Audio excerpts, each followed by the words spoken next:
But now we're back on a slightly more usual schedule. That's right, Mattis. Similar to me and your buddy Ben Feingold.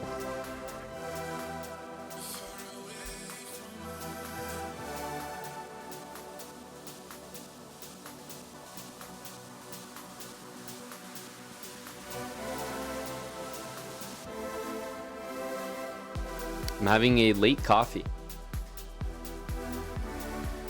Pretty soon I won't be able to do this. I think it's going to catch up to me.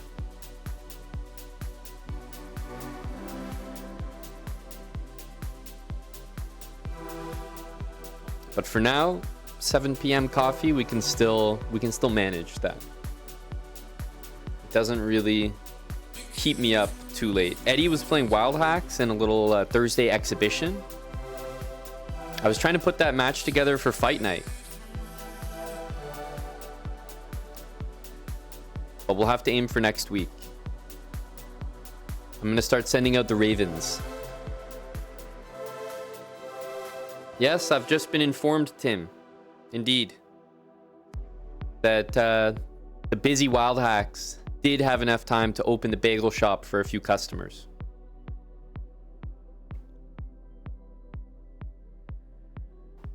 I should say for one customer. A regular. Yeah, it's a shame to see the lack of fighters this evening. But TBD. There's still time. There's still time. Kingly Bingley, thanks for the 29 with Prime.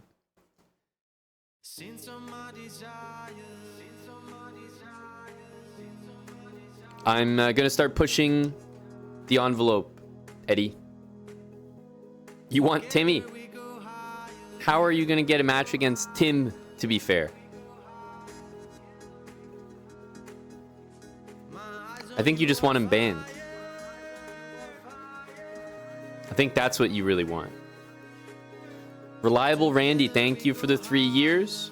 Ubitsia. Felix, thanks for the tier 3, my friend. 103 months.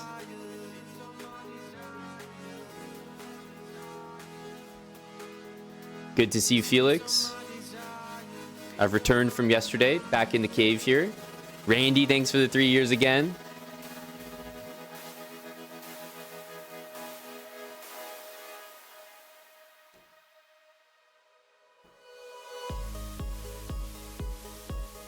Hey, CRG. Is tonight fight night? Nothing on the schedule officially. Or that would probably be the title of the stream. But I'm going to be pushing hard for next week.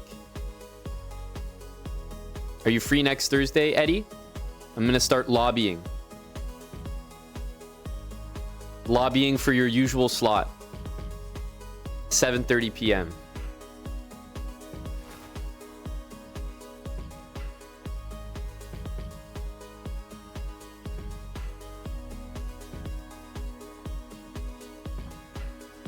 You seem confident, Tim. I mean, Tommy's a very unpredictable guy. I don't know how you guys score against one another.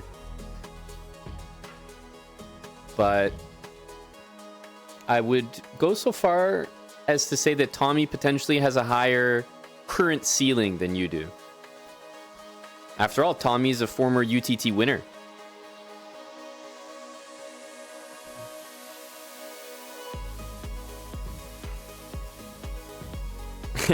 The Kazi, that's the reason I'm here, actually.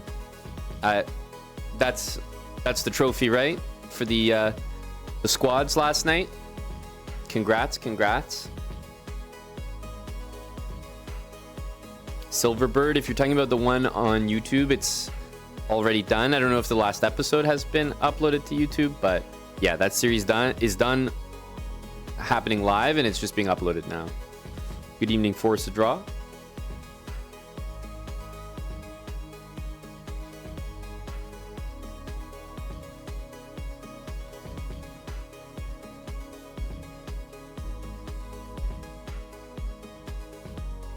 Hello to Lost Moose.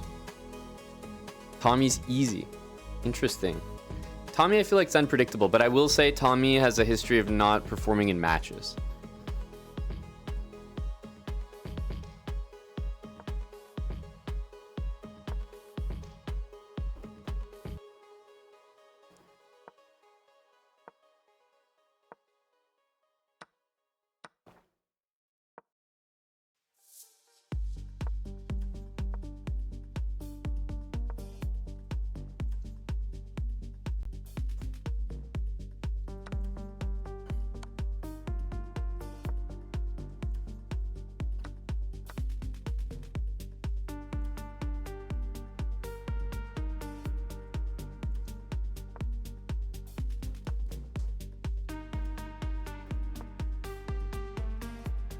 seeing the lay of the land here. We've got our leaderboard positions to protect here.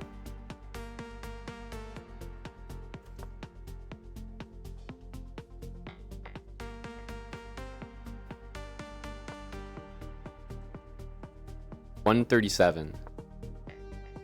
We're hunting 121 and 119. These are the next goals. Bullet, I'm just hoping everyone gets banned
Bit of a loose position here.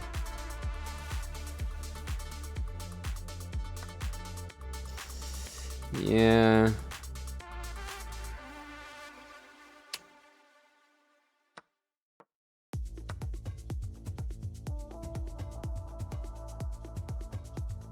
Knight here, we probably have to take with the bishop and just try to make the knight against bishop position work.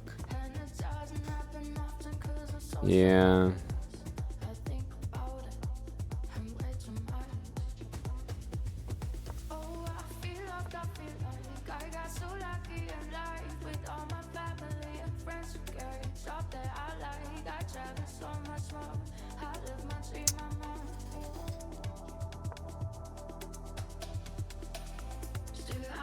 I think we want to see this. Oh. Okay. We actually did not want that. I forgot.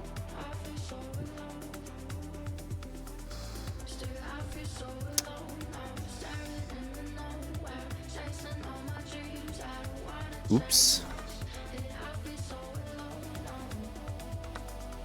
Knight c5 takes. Just have to kind of hope.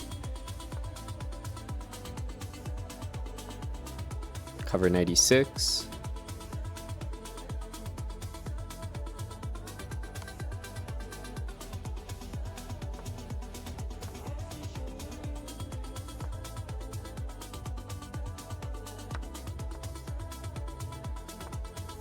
Oh my god, please don't let me get forked. Don't let it happen.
I think that was a pretty good save,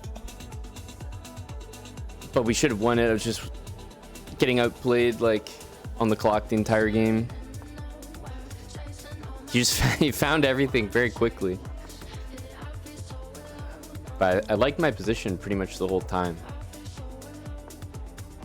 He just handled the clock way better than me. Fortunate save. Our RL, thanks for the prime.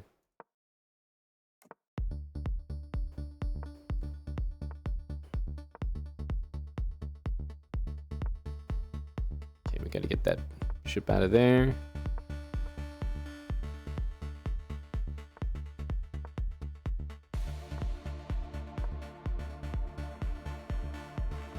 Maybe bishop b5 as well. Hey, Christopher Cup.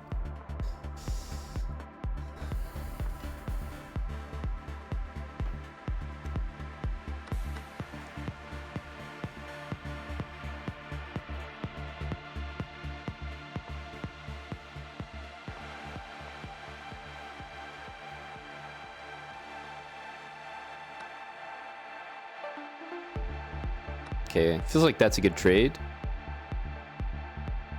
A pawn for a pawn, but I mean, I don't even think it's comparable. C4.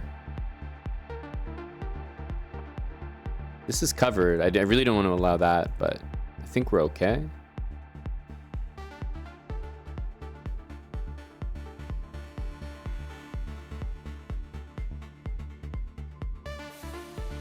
This is a try.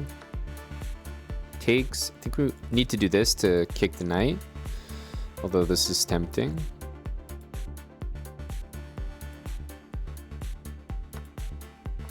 Keep it simple.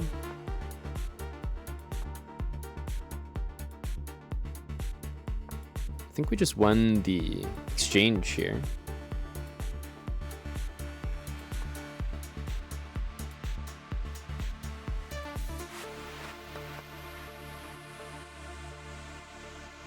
That's a threat. So are we also winning this pawn now? Yeah, he's just gonna resign.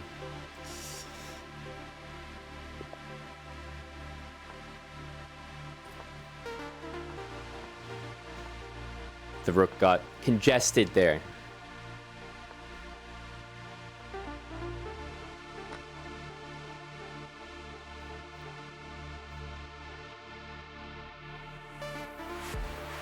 What does this guy's name mean?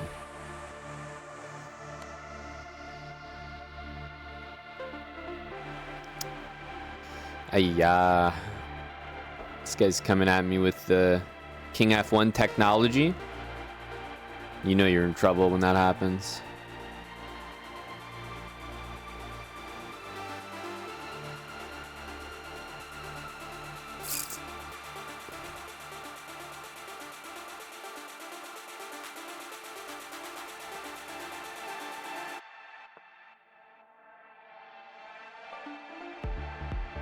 Here, knight f7.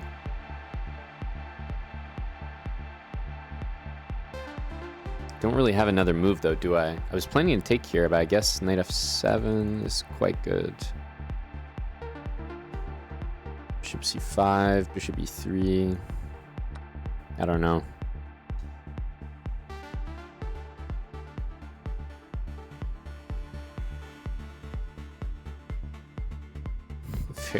Very suspicious. I don't trust it for a second. Yeah, we can't take because of that.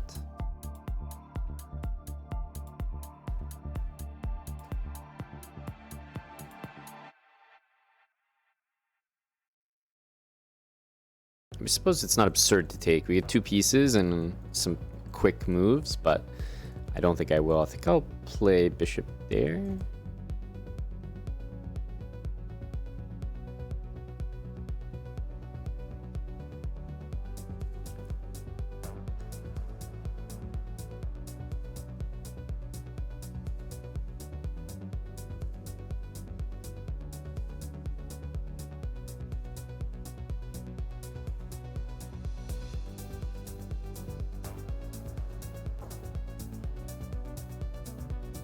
I stand by it, JL. I stand by it. Yeah, I don't.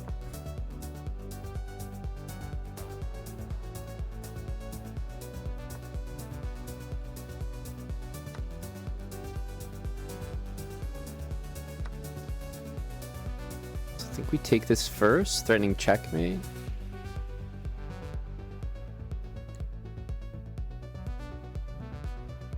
Queen h5, g6. Is that in my favor to include? Probably not.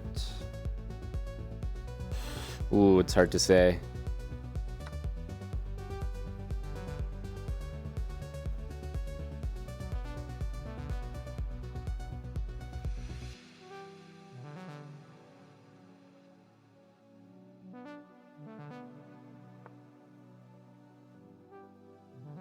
Bishop back.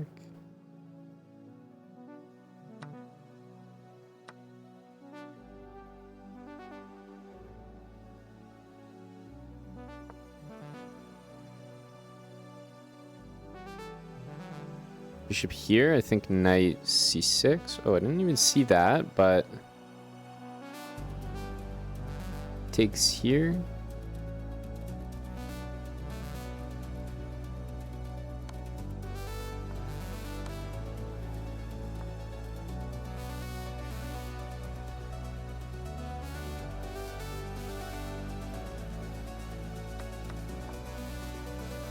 Queen here, I'm gonna castle.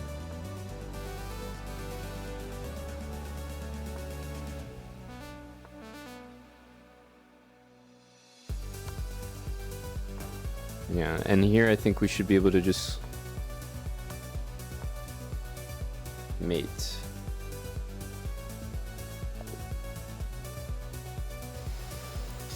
Oof. Very confusing game. What was even happening here? Wow, we're actually better after queen takes d4. Knight f7. Okay. The engine is checking in with bishop e4, but bishop e5 is probably okay still. Yeah, no, my move was actually fine. Yeah, it was pretty easy, honestly. I just wasn't sure if queen d4 worked, but as the game went on and my opponent spent like a minute and a half here, I was like, okay, you know, it might work. It might work. Gave me a little confidence.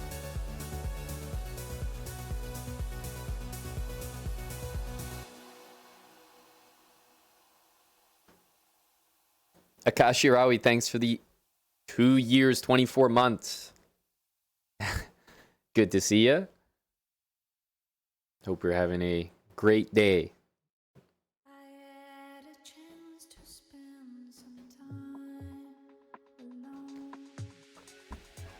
A Kyo. Okay. Kyo it is. Hello to Mr. Mannard.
JL, I'm not even sure I really knew that. Like, I mean, I did, but I don't know anyone who actually does it.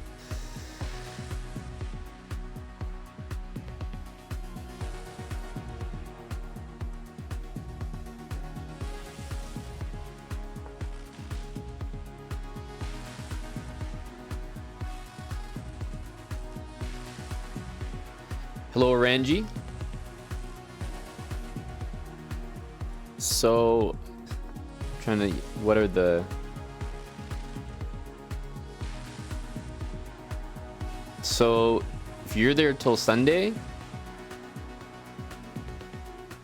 why do we need to move the... What's the relevance of moving it ahead? By the way, what's this move? Are you getting there on the 28th or something?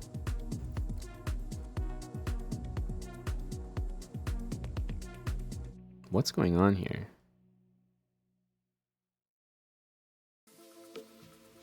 This is a, I don't know, knight d5 moment. I'm definitely confused. And I hate this feeling because it's like, you know, you're just like falling for something.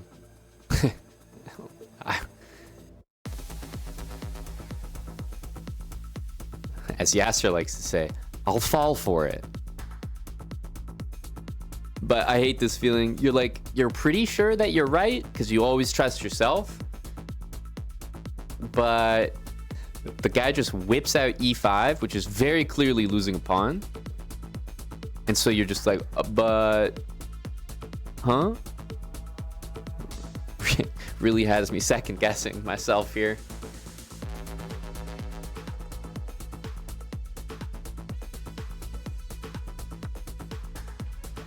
Okay, well, obviously taking allows bishop g2, so it's got to be bishop takes. Knight d7. Maybe something like this, but we're getting castle here. I'll just retreat this bishop.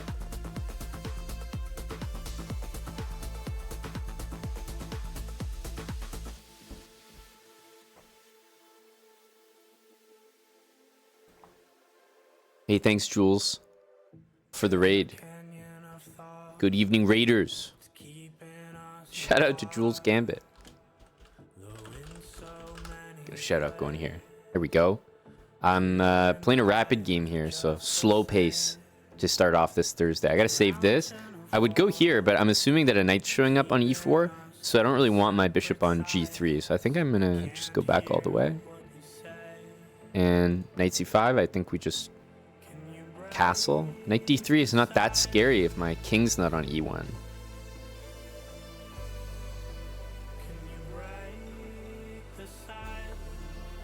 Yeah, so I'm gonna get castles here. Yeah, I feel like this is not really a big deal. Just queen c2. So we'll probably see queen e7 and like rook d8. But this bishop is actually really nice. Covers like a natural e8 square for a rook. And if you play c6, I'm happy to move back, and you've just blocked your own bishop. So, okay, let's get this out of the way. He's gonna make use of the e4 square.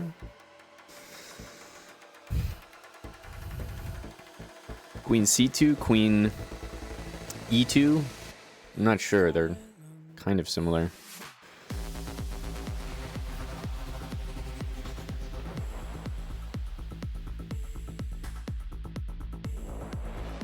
I think queen e2. There's something about queen c2 where I feel like knight goes here, and I can't really take it because bishop takes e4 might be annoying.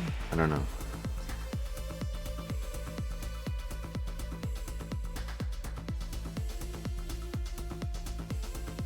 I also kind of like a knight on d4. Just looks like a good square.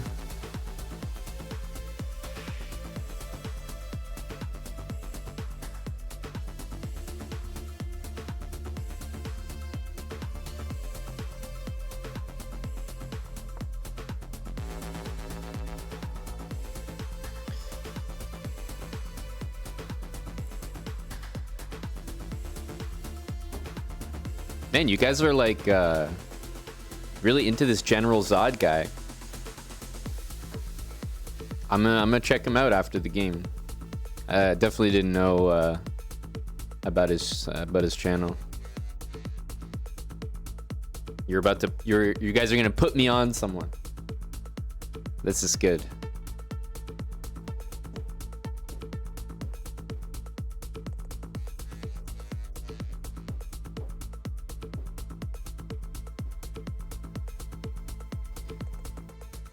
I think we want to go here.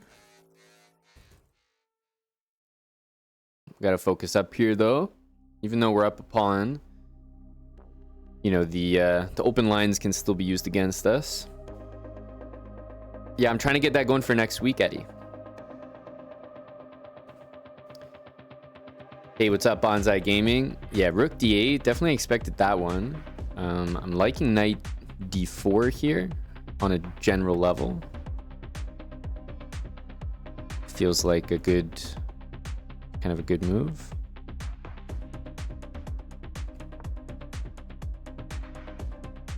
Like maybe we could swing this one here. Yeah, it goes knight there. Takes, like maybe queen takes. We don't have to take it, of course. Knight c6 makes no sense with the pressure there, but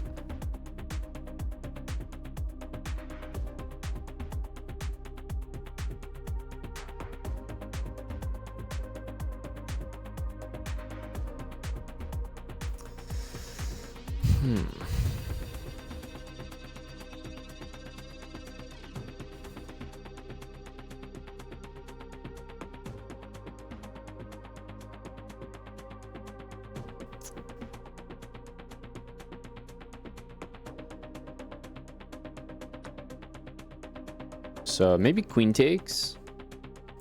It's definitely possible. Might go queen f3 in response. I just feel like we're up a pawn. I should probably keep to the plan of trading.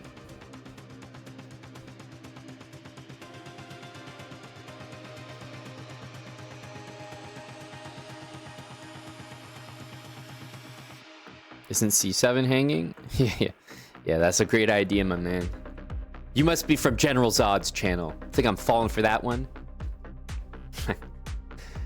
Nice try.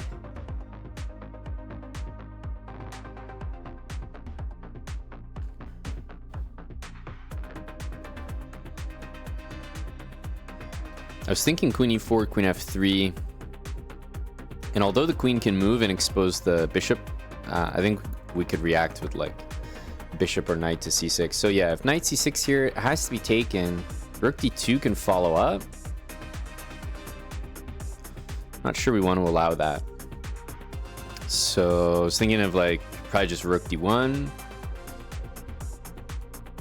And if queen here, we do always have queen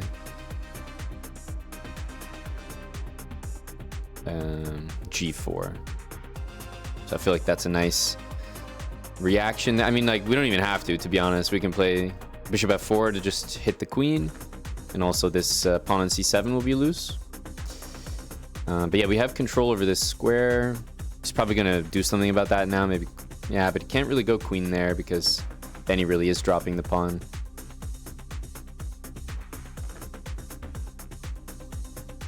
Am I playing against General Zod?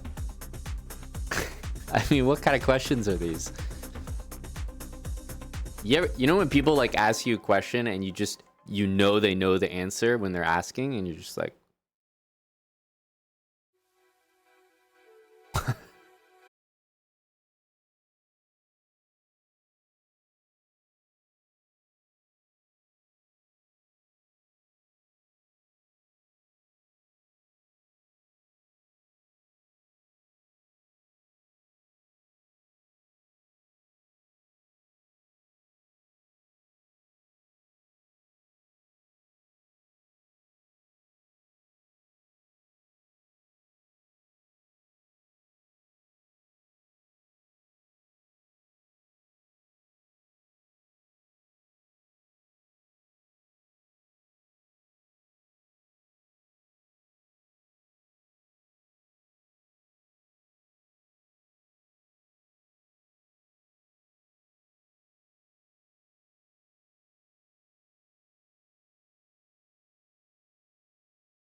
I know for sure that he never wants to take me there. Queen back. Probably just go bishop f3. His rook is going to go there. My rook's going to go here. I know that he doesn't really want to take me.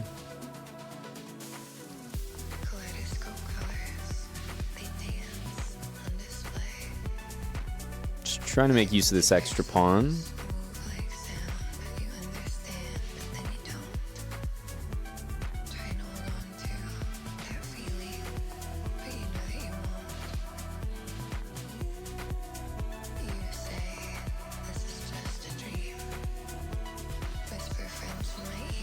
Just making some slow moves for now.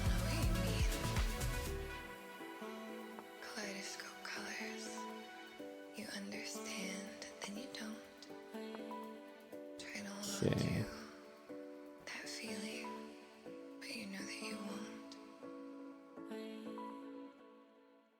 So I'm actually going to take everything and go b4 here.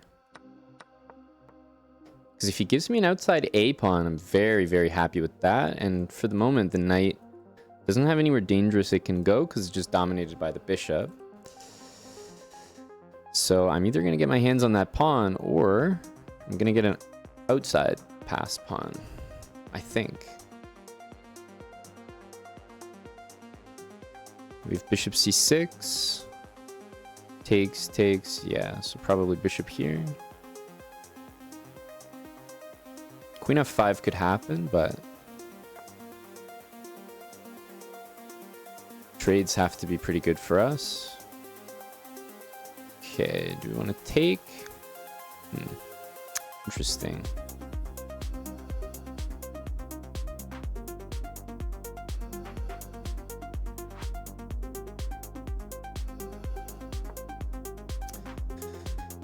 I'll have to repeat once here. See what he wants to do.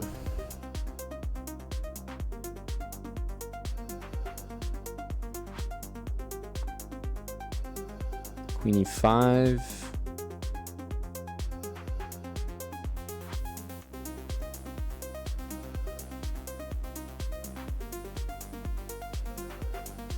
I'm gonna try this move.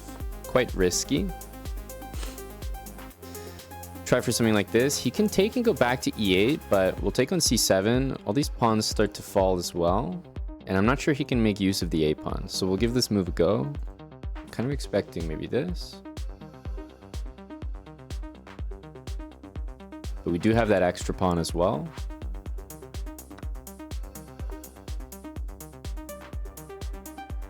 Also, queen here, there's queen d7. Otherwise, I would probably do it.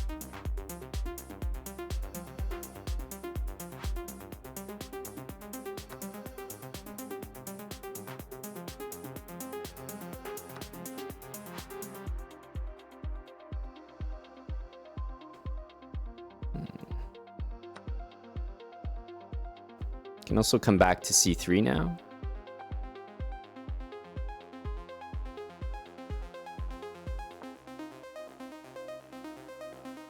Put the queen on d4.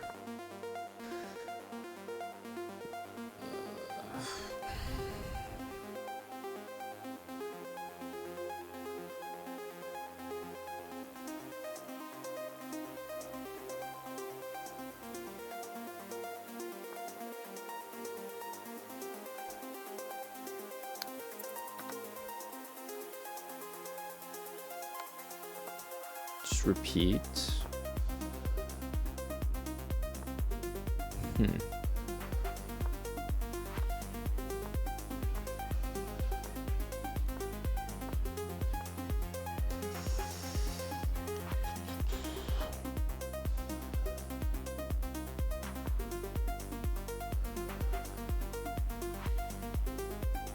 I'm gonna go g5. Okay.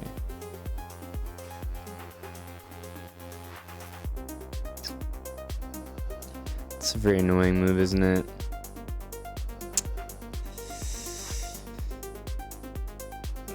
We're gonna have to go here.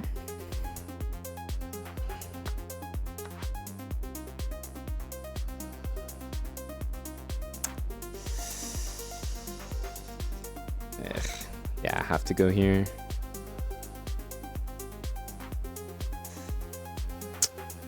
King f3, take. Just a draw, I think.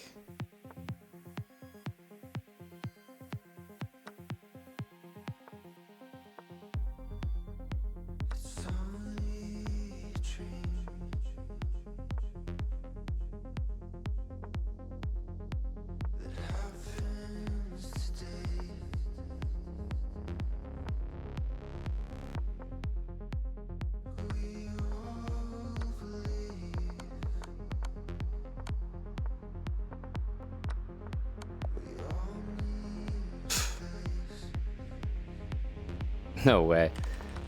The most unlikely blunder. Like, what?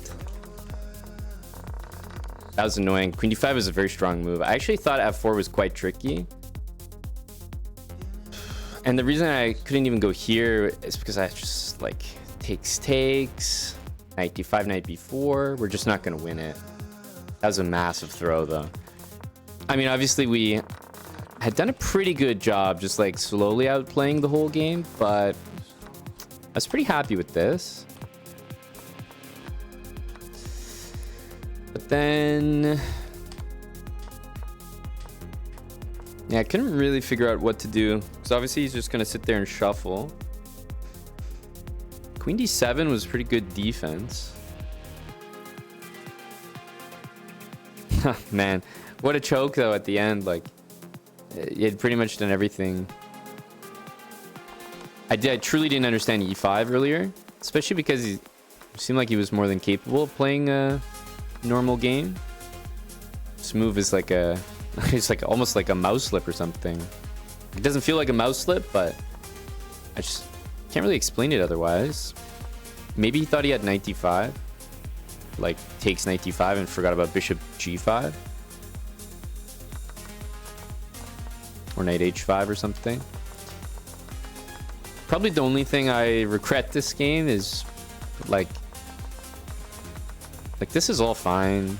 Maybe just not coming up with the right plan here. It's just like shuffling around. I thought I had a moment for f4 here, but to be honest, I didn't really calculate that deeply. We should have maybe played f3, like built it up slowly, bishop c4. So definitely regret rushing that. It was a pretty good game overall, but a bit of a rush at the end. Thanks for the raid, Chess Dojo. Yeah, no, I didn't want to trade queens in this position. It'd be a pretty tough endgame to win. I would feel very good about my drawing chances. I don't know, black's just f6, knight on d6, king on e7 or something. Or king on d6, pawn on f6. Like, just very hard to make progress. The only way I would trade queens is if my king for sure got in.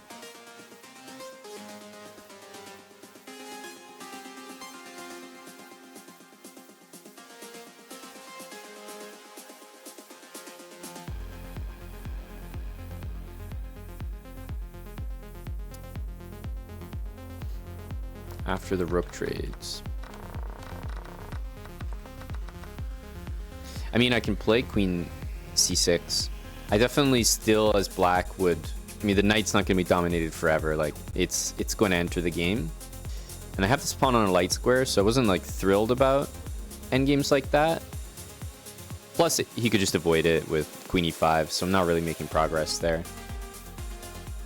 It's not a terrible move, but I wouldn't rush to trade queens here. Also, b4 is definitely the best move here. Because, yeah, his defense was quite shaky. Like, it just worked. I should have probably taken this, but I thought this g4 thing was good.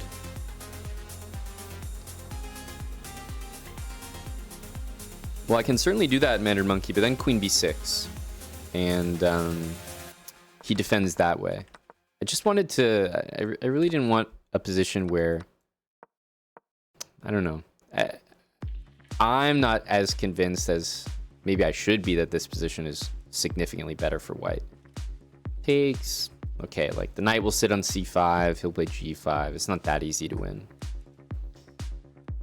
At least I don't think so. I would try to make use of my queen a little bit more than that, and then and then trade after.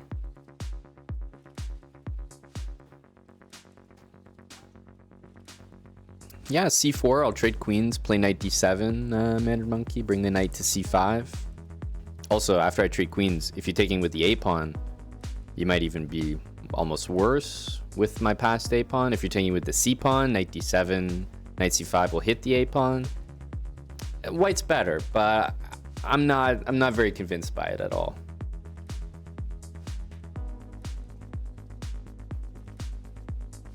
You have to play against Magnus as white and will be executed if you lose.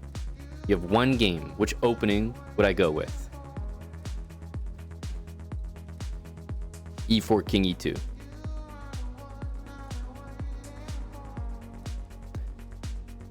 Has to be. Magnus, knowing him, would reciprocate the troll and play e5, king e7. And I might be able to get a troll draw.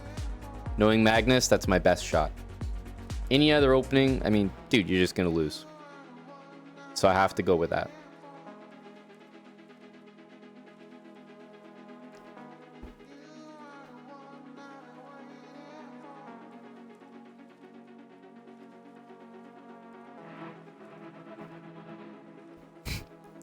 Thanks, One Swishin. Thanks for the 43 months.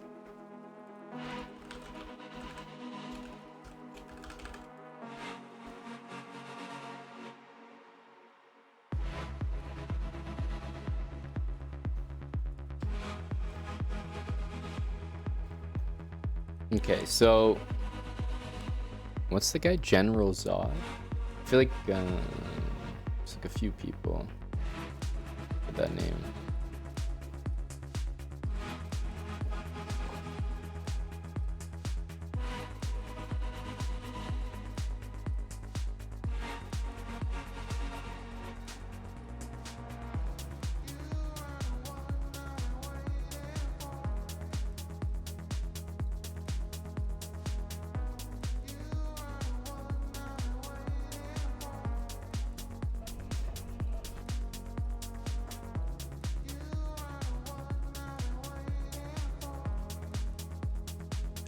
Oh, I see it now, Tim. Because there was definitely a few. There's definitely a few. There's one like Dot General Zod.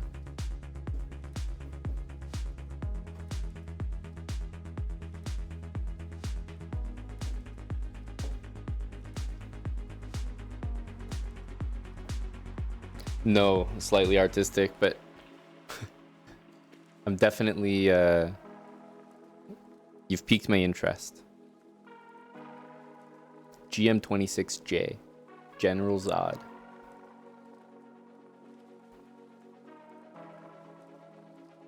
Okay, I definitely found it.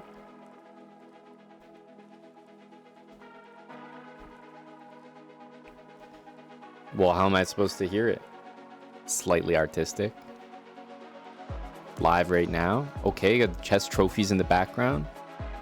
So wait, can you search like, here we go, popular.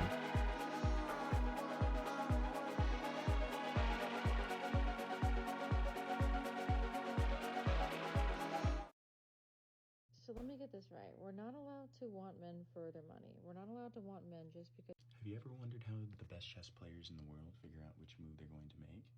So let me get this right. We're not allowed to want men for their money. We're not allowed to want men just because... Have you ever wondered how the best chess players in the world figure out which move they're going to make? It's not that they have a picture-perfect memory or that they automatically know the best move in every position. They still have to find it, just like you and I do.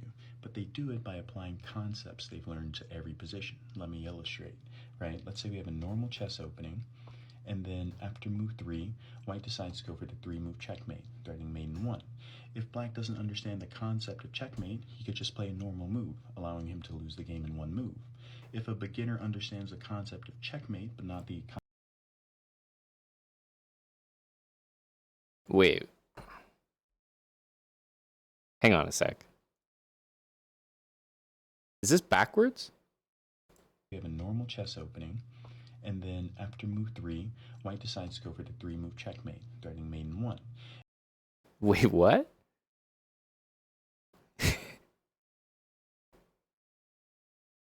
White decides to go.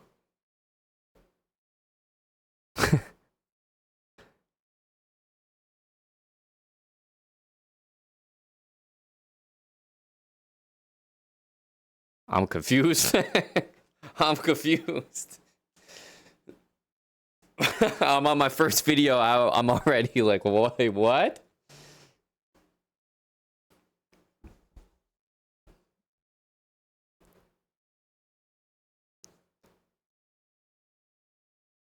Mirrored in selfie mode? Is that a thing? But why would you do that? It's just hyper confusing, no? Does this not look strange to anyone? I'm not up with the TikToks, you know. I'm not with the people. I feel like this is pretty normal, I guess. It looks strange to me. If black doesn't understand the concept of checkmate, he could just play a normal move, allowing him to lose the game in one move. If a beginner understands the concept of checkmate, but not the concept of material, he might advance his pawn too, giving away a pawn for free. And eventually, once he learns the concept of material, he'll learn not to do that, right? You always want to have more material than your opponent. And once he learns the concept of development, he'll learn he can stop the checkmate. So it's kind of, it's serious. I was waiting for maybe the satire, but it's legit. He just like providing some like legit insight. I was trying to get a vibe of the channel. I wasn't sure if it was like comedy or like satire.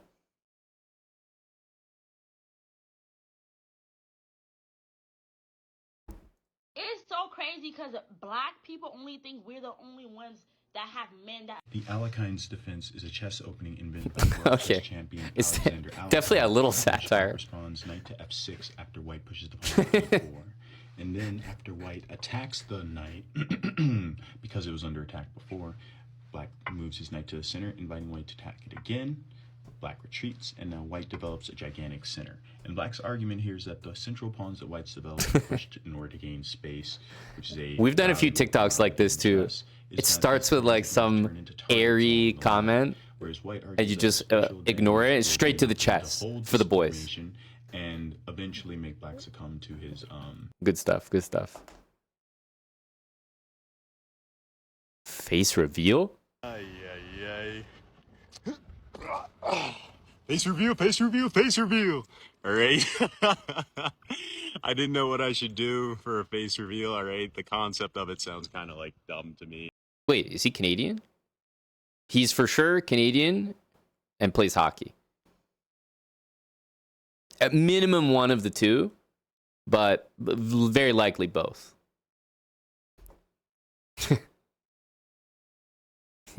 Heard it immediately. Has to be minimum one of the two. I know that accent.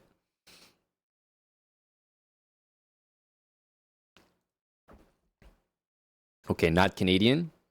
That's okay. He would pass.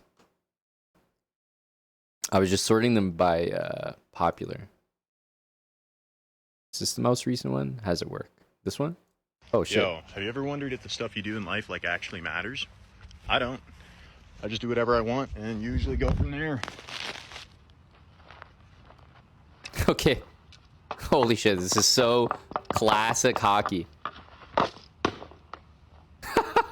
Okay. What the fuck? It's great. Finally Friday. Yo, have you ever wondered if the stuff That's you do great. in life like actually matters? I don't.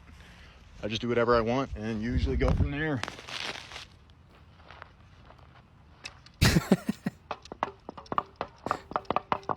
Okay.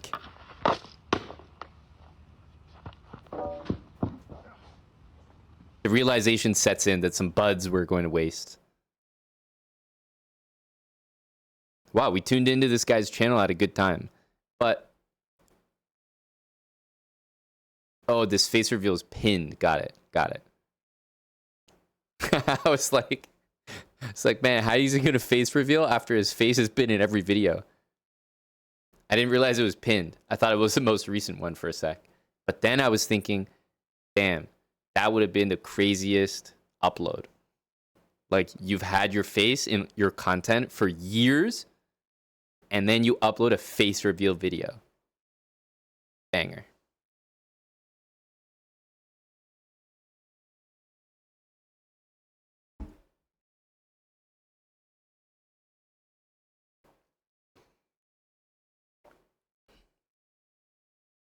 I'm still not even on his profile?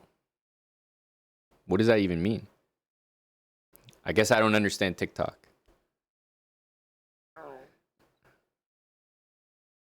Am I not on his profile right now? Gotta click his name?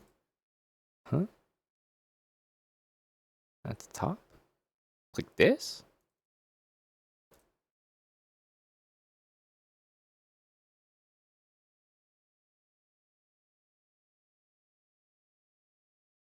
Huh?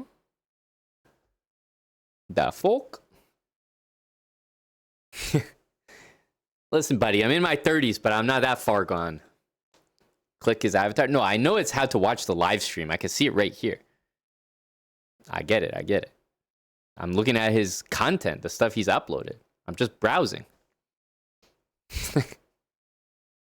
Jay Daz, thanks for the 2 months of Prime.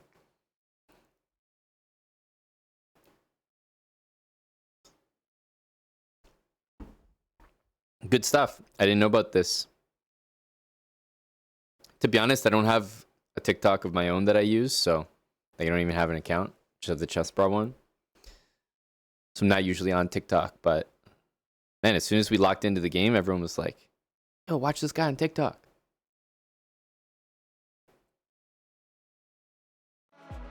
There you go. You guys put me on someone new. I guess he's not Canadian, but we'll take him. The hockey accent. Fantastic content. That's probably my favorite one. Hockey stick, Bud Light to the brick wall in the backyard.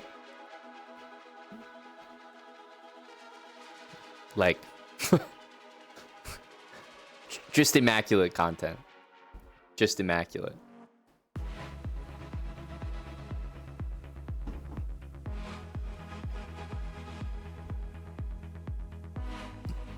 You created a TikTok account to open the links people send you?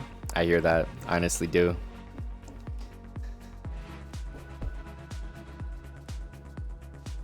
Is this lane 8? No. Does the song command work? What's this?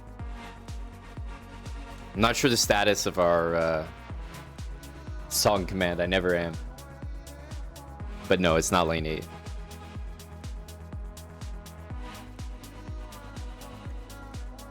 All right, there we go. Shout out General Zod. GG.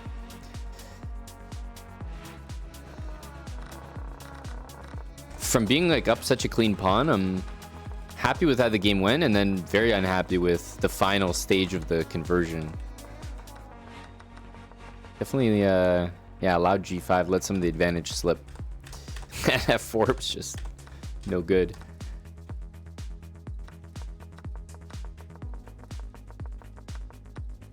Oh man, feels bad. Lucky for us.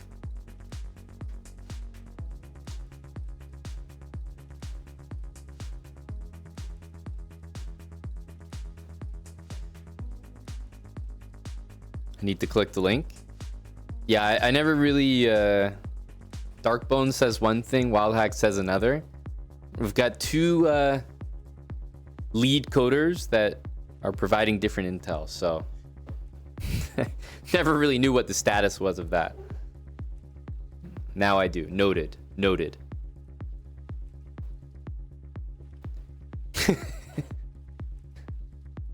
You know, it's funny, Wildhacks. I said the same thing to him, and he said the same thing you said. Remarkable how that works.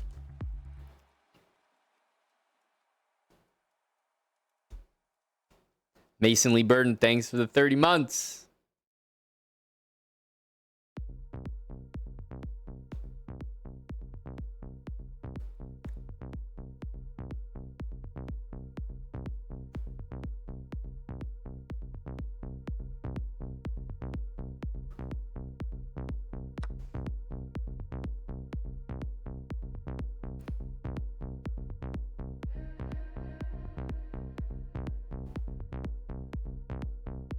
creeping.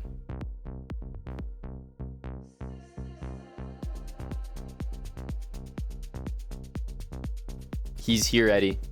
Wildhacks is here. He's very busy though, so he might not be able to stay for long.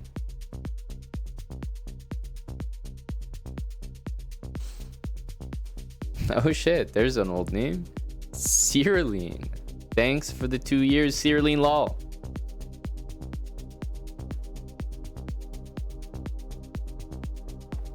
Yeah, I was informed of that, Wildhacks.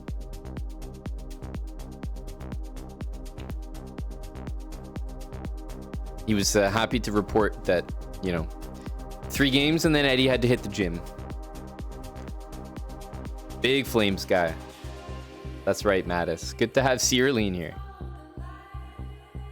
Great box energy during COVID.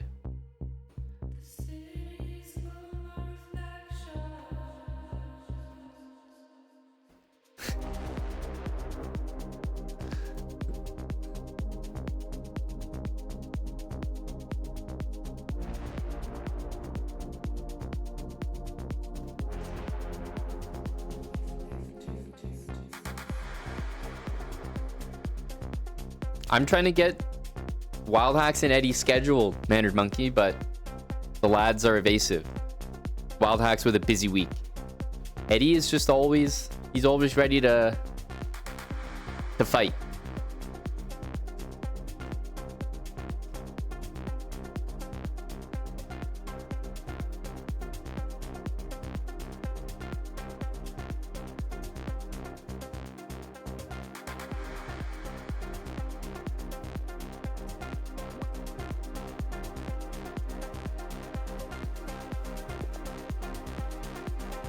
You had a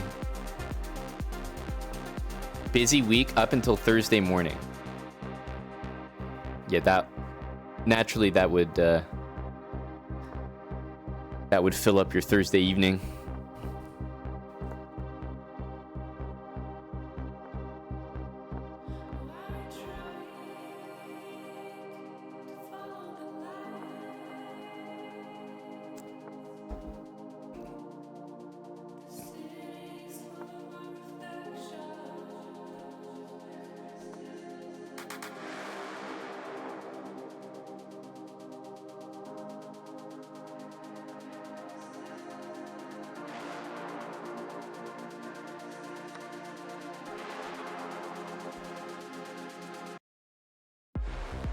A flight tomorrow.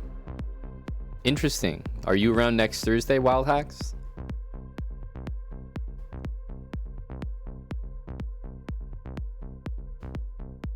And Eddie was willing to get up at 4 a.m., go to the factory in 90-degree heat for 11 hours, walk home in the sun, eat an edible, and then play Mr. Sam.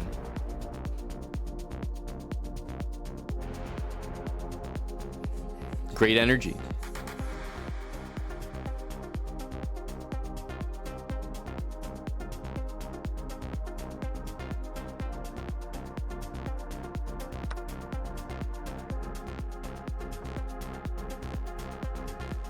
G6, interesting.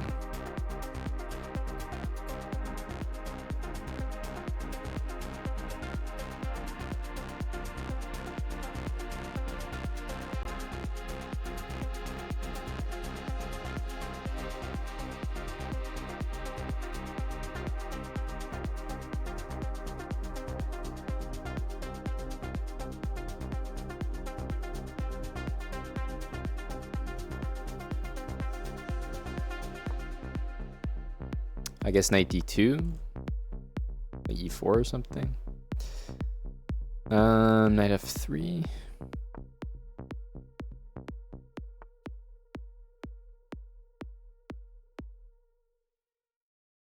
Most likely this.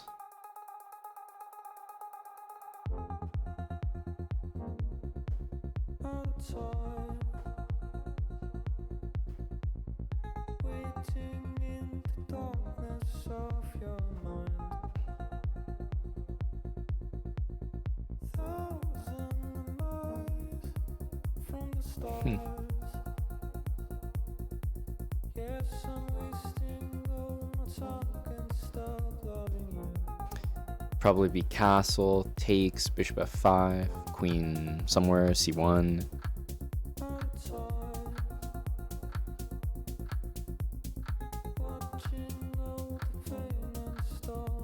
Definitely a risky move. Could have just gone, you know, bishop e2 castle, let him take the pawn back, and I think it would be fine, but something about this feels...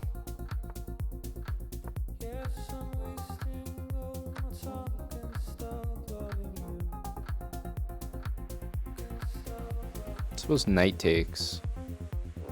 Yeah, knight takes is probably correct, not bishop takes, because he's happy to move the knight to f4.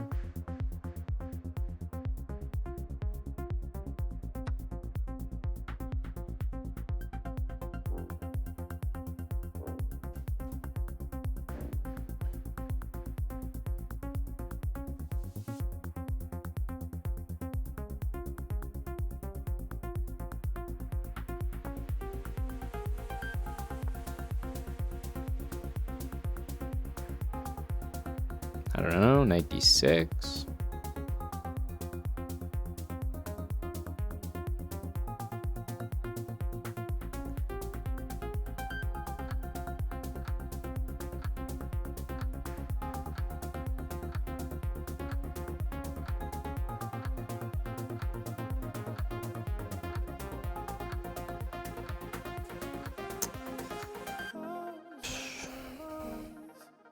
From the stars, waiting in the darkness of your mind. Thousand miles. Bishop e6. Yes, I'm wasting all my Like, is it too greedy to take? Put the knight on d4. Something's probably wrong with this, but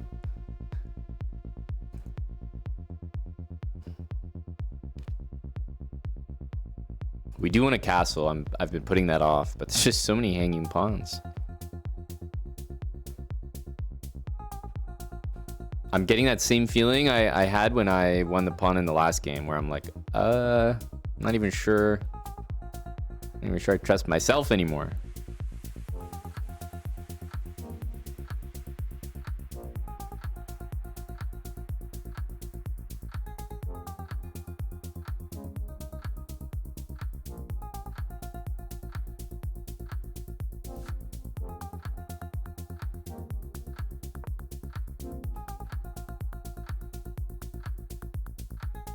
Okay, I think I'm finally ready to castle next.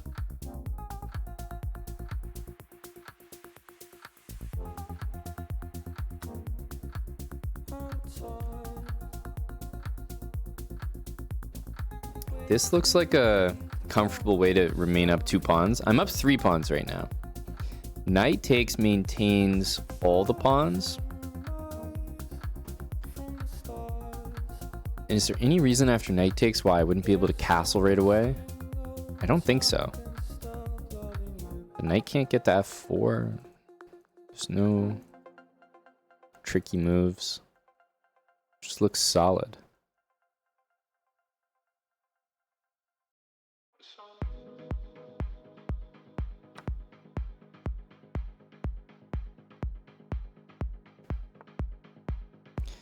Knight b6. Okay, I think obviously we're happy to let one of them go here in order to get castled. We're going to be up 2 connected pawns after that, so pretty okay with this.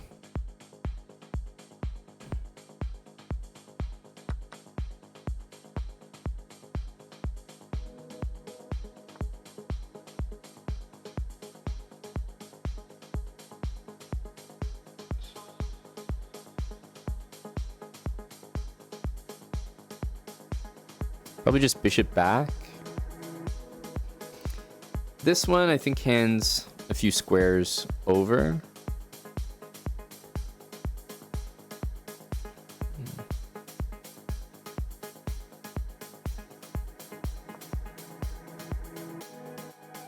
Just trying to be solid. If the knight goes here, we're definitely going to play g3.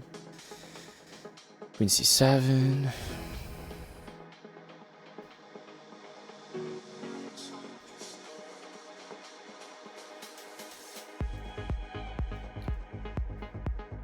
G3. Just the normal move we want to play, I think. This one can't be that dangerous. Queen e4, for example.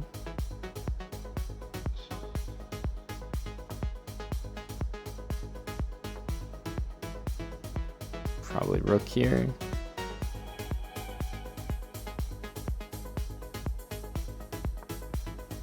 Knight e3 we can take with the pawn.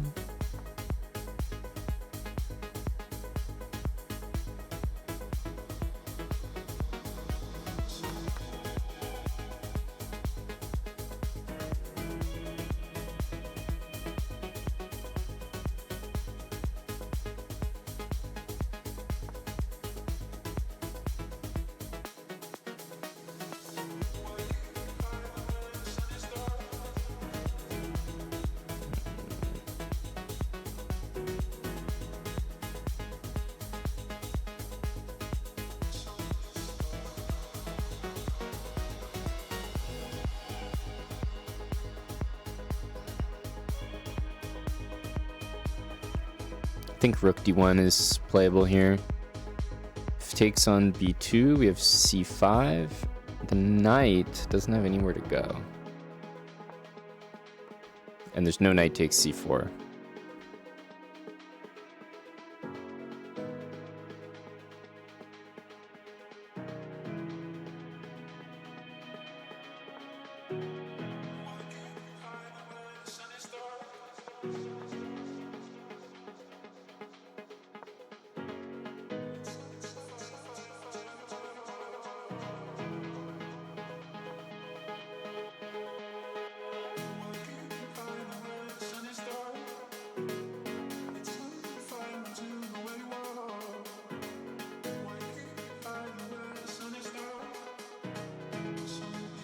Takes rook d6. Pieces don't have many squares here for him.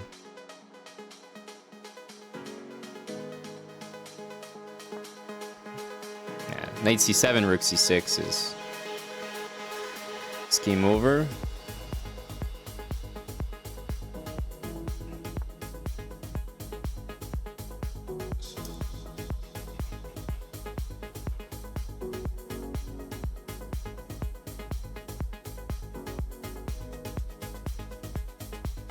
Yeah, I think we just play rook c6, king f8, rook c5, king here, bishop e7, king here, only move.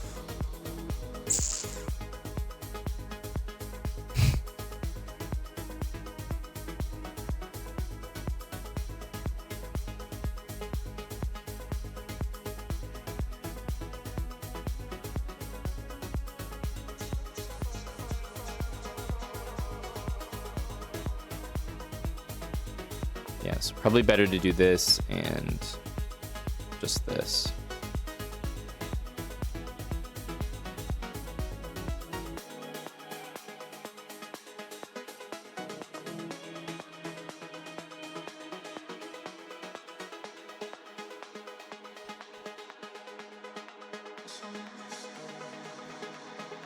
King d7, I guess we'll play rook d6.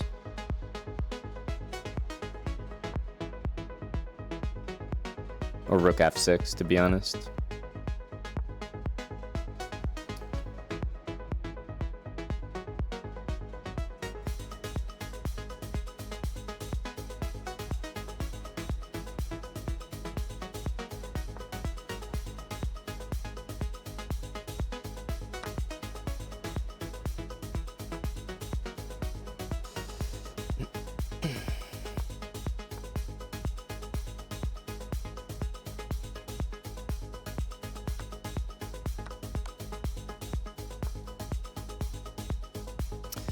So just push this pawn all the way.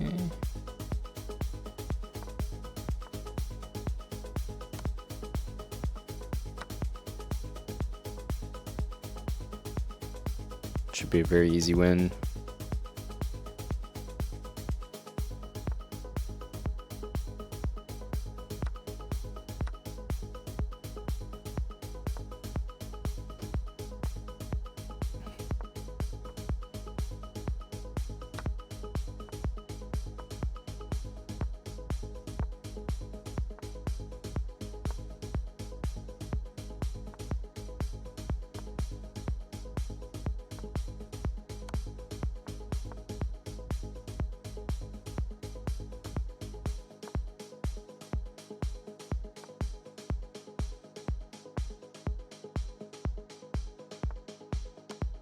Just the exact same pattern up the board.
Page 3, F5.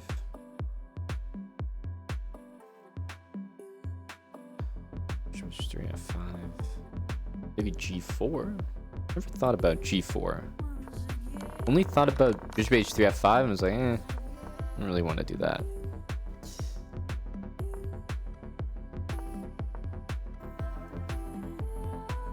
I guess technically, I guess there's two ways. There's like G5, H5, G4, but there's also King E7, and then Rook G8 check. It's very good though. Probably a little bit like a little bit more obvious. Dustin, thanks for 110 months. Holy smokes.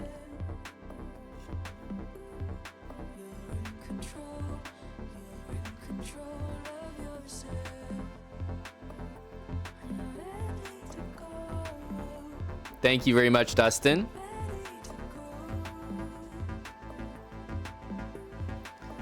$110. We're in the process of updating badges, Dustin. You should see one reflected soon.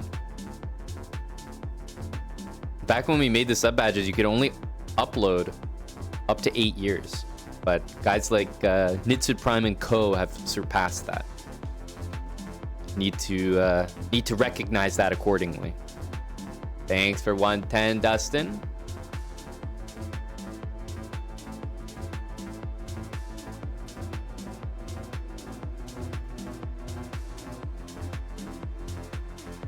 Well, you can choose which one to display, right, Dustin? But yes, if you always choose to display that one, correct.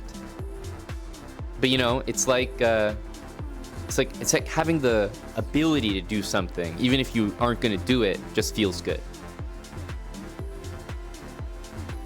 JL Paul's game sub to R Hudson. Thank you, JL. Wildhacks and Kurt's adoption match. What chat have I missed? Oh, just the chat where Wildhacks says Kurtz couldn't adopt me. That's the one. I think Mannered Monkey is a little offended here. But I can't tell if Wildhacks is trolling. A known troll, Wildhacks. However, usually he does back up his claims, not in proving them true, but in finding out if they are. Is that right, Dustin? I actually know a few people who were talking about that, so there might be a real contingent going. I know the Iceberger was really considering, maybe Skinny Cuz as well, so that could be a thing. It was Eddie trolling. Sounds like Eddie Hearn has just made another match here.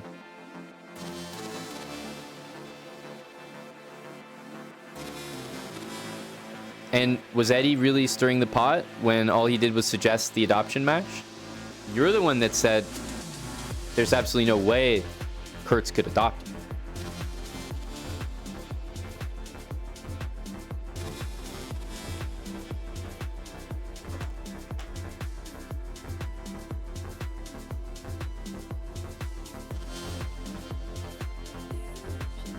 $1,300, very nice, R. Hudson. Go, Mr. and Mrs. Hudson.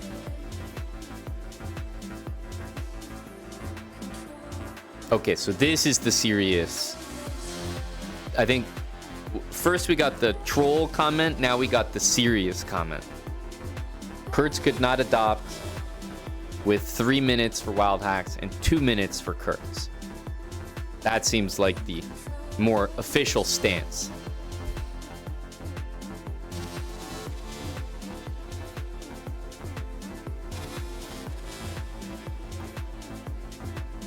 What do you guys think? Because I definitely think at regular 3 minute, Wildhacks is trolling. He's literally a 1,000 point underdog. But 3-2, at least there's something to discuss. Kurtz chokes. Well, not only could we put a match like this up for the people to bet on amongst themselves, but I'd be happy to put up a Fight Night prize fund for the 3 minute to 2 minute adoption match, Wildhacks versus Mannered Monkey.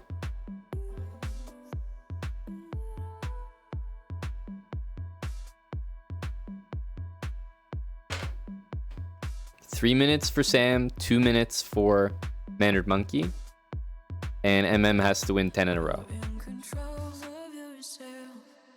Is Kurtz interested? I think he said he was down to play. I'm down to host.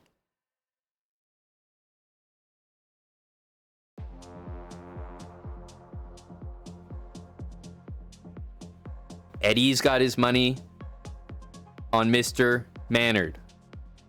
Are there odds? Yes, 3 to 2 minutes.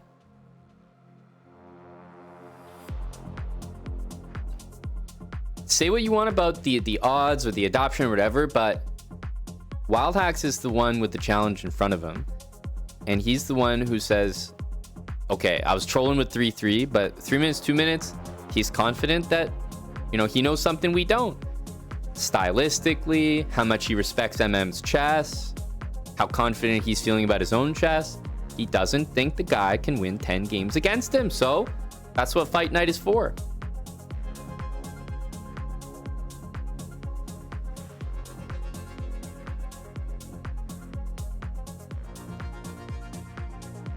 He doesn't even have to get one. It's a Prime. He can just draw. Casual Dev, thanks for 26 months with Prime. Tea's brewing. Oh, the tea's brewing here as well, MM. No problem, no problem. Maybe we start at 8:30, 12 minutes. Is that okay for Wildhacks? If you guys are down to do cams, I'm down to do cams. If you just want to run it energy style, I'm fine with that too. I think it'll be a great Fight Night match. Yeah, thanks to Eddie indeed.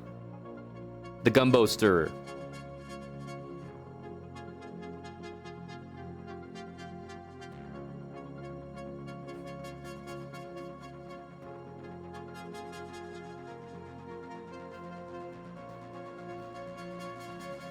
What's on the line for them? Well, we'll wait till they get back. We're maybe closer to 8:30, but I'm sure Wildhacks would take some side action.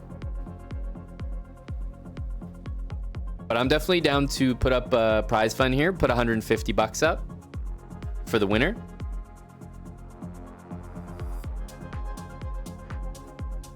That's just as a, not a bet, just a pure bounty.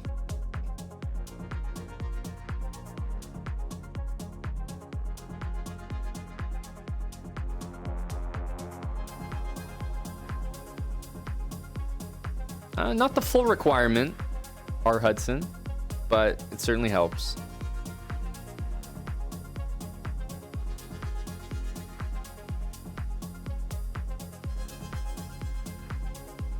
Okay, there we go. 10 minutes, guys. We're going to host Wildhacks and Manor Bunky. 150 in subs? No. Cold hard cash.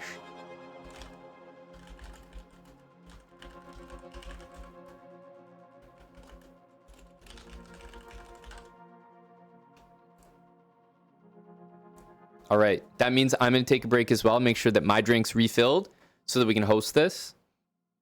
And when the guys are back, when I'm back, we'll discuss whether we want to use cams. We'll discuss side bets, official terms, and get this thing underway in 10 or so minutes. It is Fight Night after all. So I'm going to take my break. Good time to take a break yourselves before we lock into this adoption match attempt. Kurtz and Wildhacks. I will be right back, everybody. Stay with us, though. It should be a good one.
at 26 with Prime.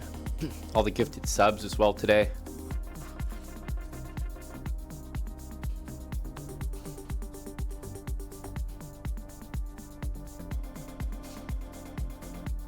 Wait for Wildhacks and Mannered Monkey, although I see them both chatted recently.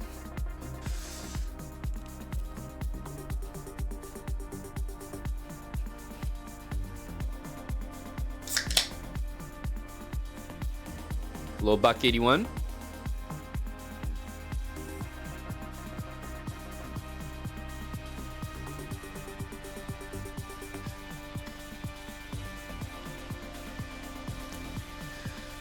Chocolate M&M's, their skater kid.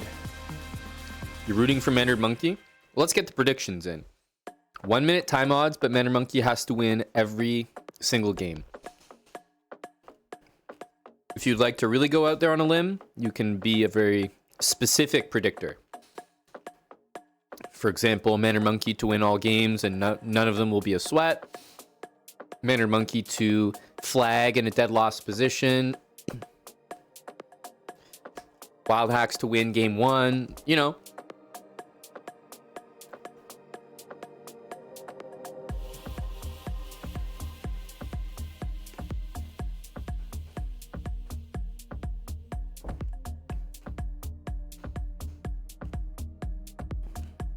Very excited to see Kurtz in action.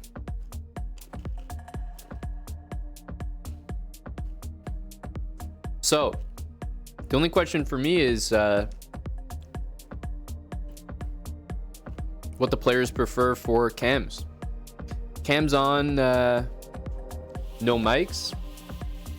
Seems like a sure shot. If the lads are up for it.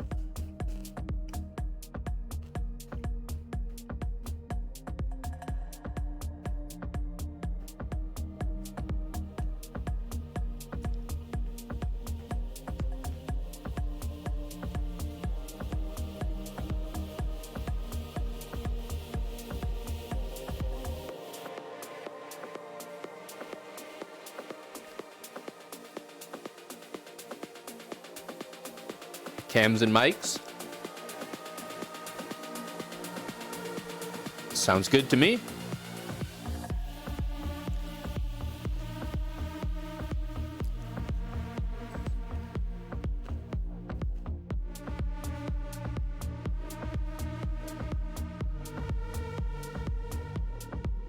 Yeah, but you know, Jules, when someone comes to you and says, hey, this is what I'd like to attempt, you don't ask questions, you know?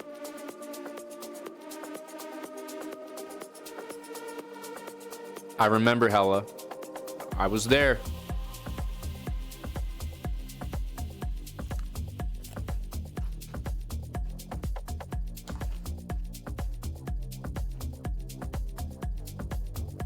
Let me send a Zoom link to the boys then.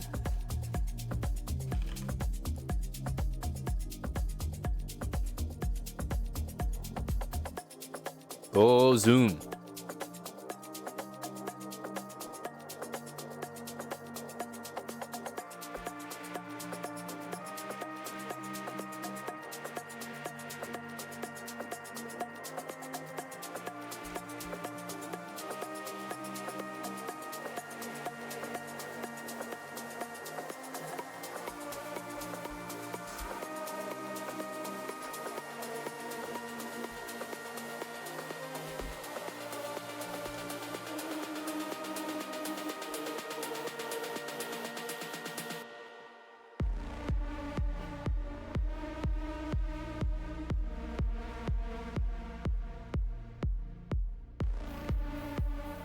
Okay.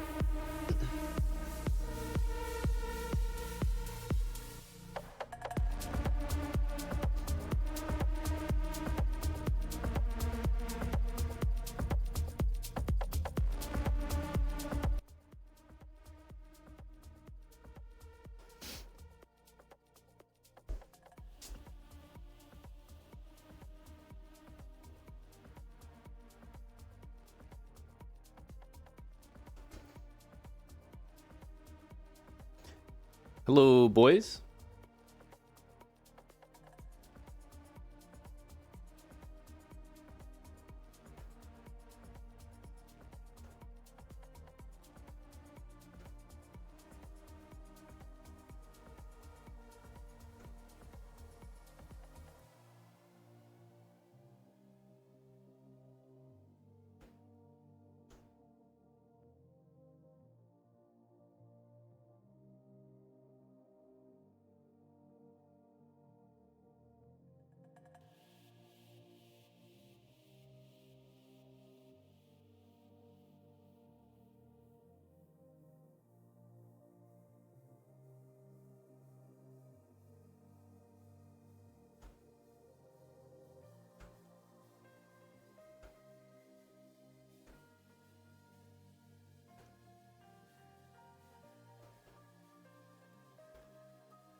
There we go. Looking great on cam there, gentlemen. We're all set up here. Sam, great of you to join us this Thursday. Sorry about your canceled plans.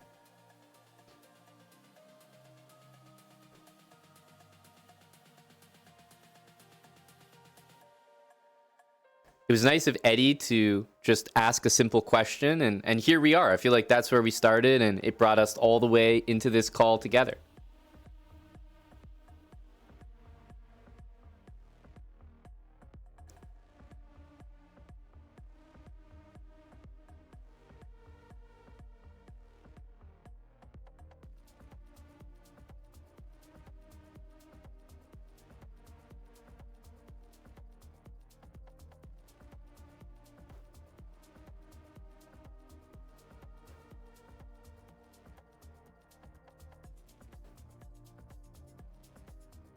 Mm-hmm.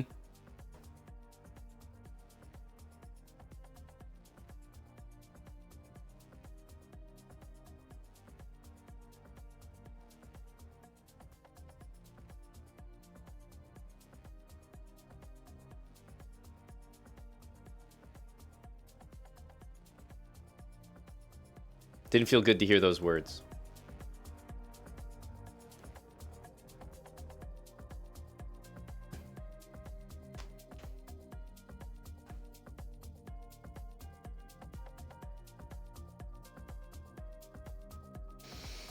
Mm-hmm. I can see that. Well, Mannered Monkey, Wildhacks directed a rather nonchalant comment, and I noticed that although you and myself were both providing commentary and received that comment, only you took offense to it.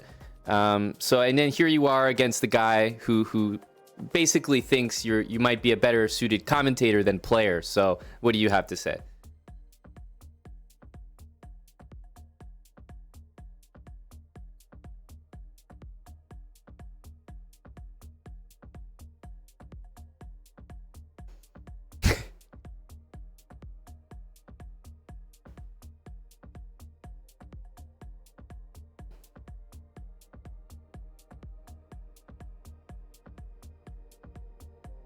You're here to set the record straight. It's one thing to say that it should be easy, but quite another to demonstrate.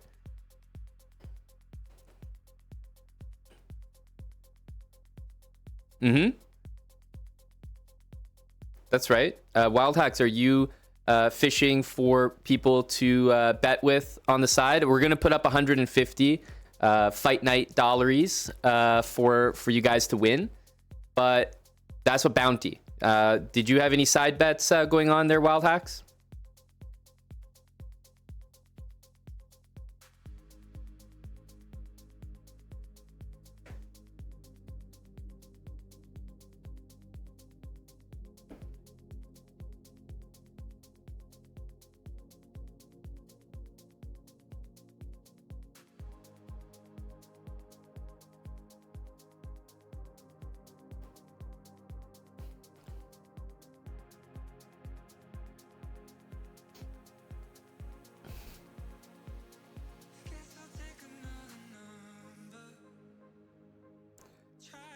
Maybe you can just discuss the games ahead of time and we don't even have to play them.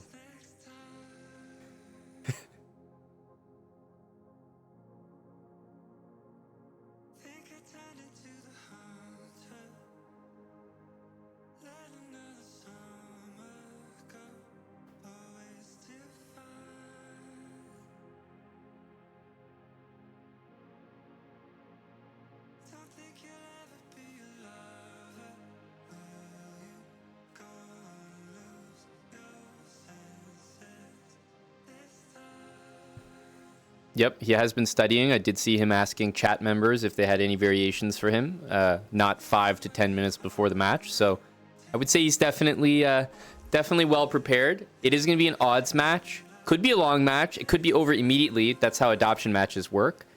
Those protein balls there, Sam? Okay, great. Great. Protein balls and tea. We'll see which helps these players more. Okay. And just before we start, Sam, any AI generated songs for Eric here?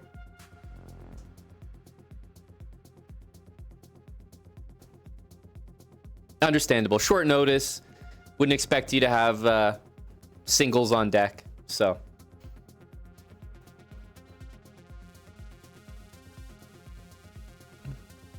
Okay. No, I just had to check. Some of your fans were wondering. So we have a side bet between the two. We have a bounty up for the winner.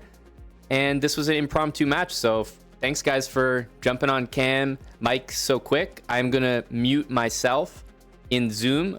You guys should also mute Zoom. But do you want to leave the cam, or do you want to leave the mics on? Okay, I'm down for that. Perfect. Even better. All right.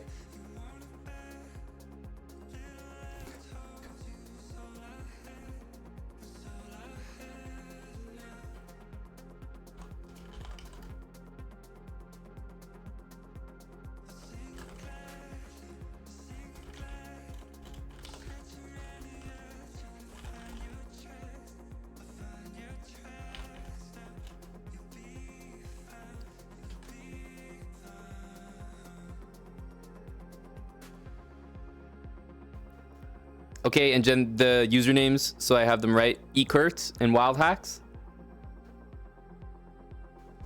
No, that was a serious comment. The last time on this call, we actually spent time while Eddie was sitting there muted.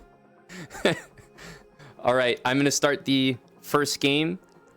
And I am going to do the time odds every game. You guys can rematch, obviously, after this. But sometimes the time odds takes like a move or two to kick in, but it'll be there every game. So good luck, guys. I'm going to mute myself, and I'll leave you to it. Make sure you guys are logged in, chess.com/play/online.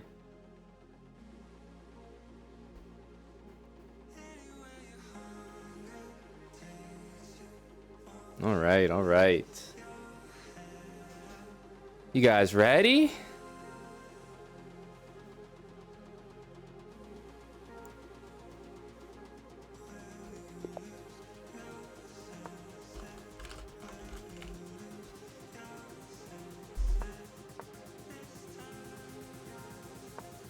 Here we go, guys. Resigned says Steinius, thanks for the 17 months. Alifo, thanks for the 14. Kurtz has to win every single game. Nearly 1,000 points between them. Just under 900. Hello to ABD as well.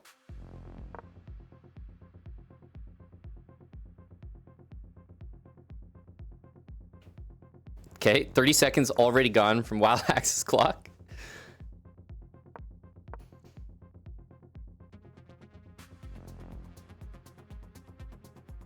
Take down the ELO bar. But if I wanted to take the ELO bar down, I'd ask you to make a move. It's going to help people following along the game to understand it.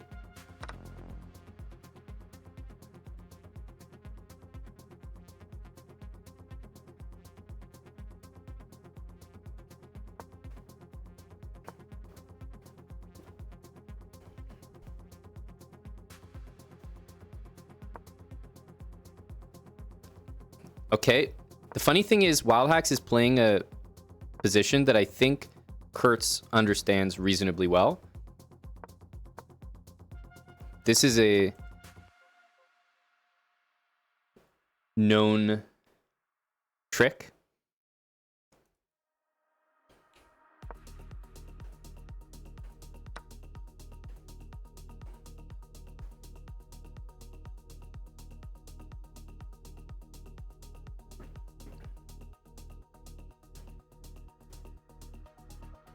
By the way, this could happen at any moment. It's like, but honestly, him not doing it shows some understanding. I just can't tell if he hasn't noticed it, he's preferred other moves, or if he's been actively avoiding it. So far, I got to give him credit. Yeah, I think he's well aware. And look at the time. It's already flipped. He's up on time. He started a minute down. Sam might regret these odds, I tell you. Oh, no.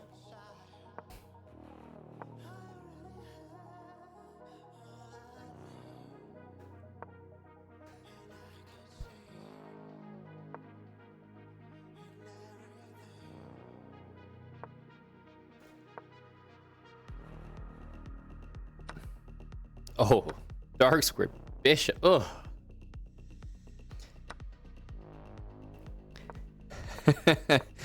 I think he's cooked here. Oh man, this is a complete disaster. But Manor Monkey doesn't even have to go speedy here. Like, he's up literally 40 seconds.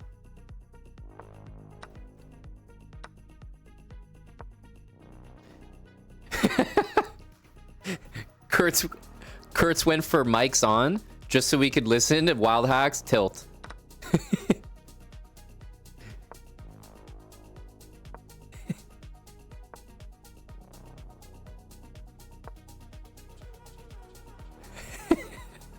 Savage. Yeah, can we get the mics on? I'm not gonna say anything, but I just want to listen to this guy.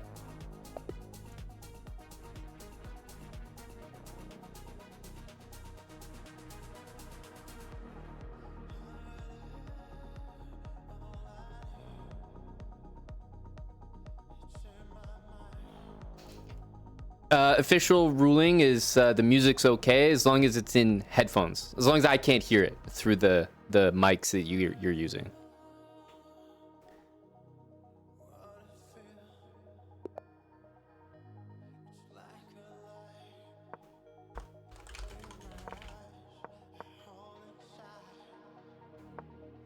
Okay, he was obviously wondering why the hell he hung a pawn there.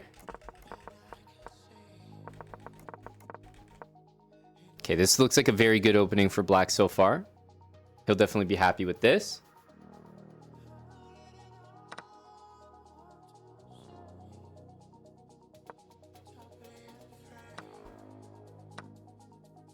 Hoodie under the headphones. What do you guys think of this look? Would you be intimidated by this look, or would you gain more confidence?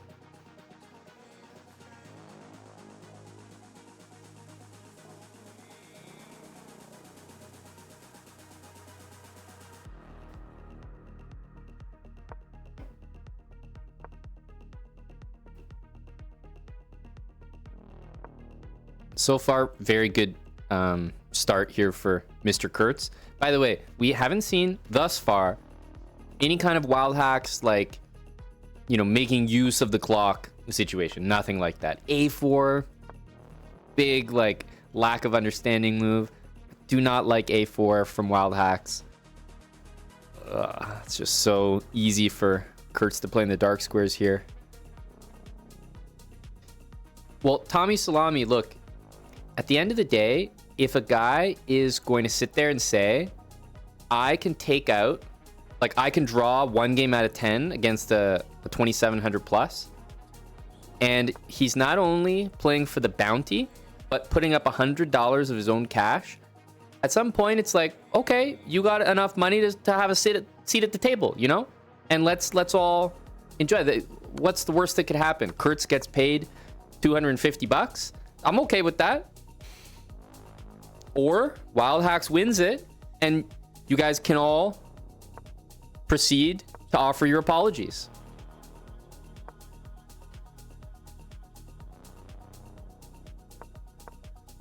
Ooh. Ooh. I mean, this is just demolition. Oof. Not even close right now. Not even close.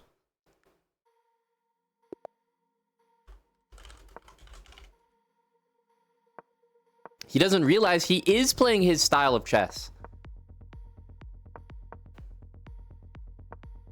You know when you're nervous about whether you're gonna succeed with a girl and your friends are like, "Hey man, just gotta be yourself, right? Just be yourself, and I'm sure she'll like you."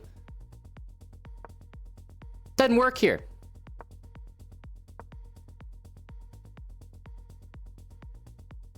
I think he's shocked that so many pawns are being hung by Wildhacks here.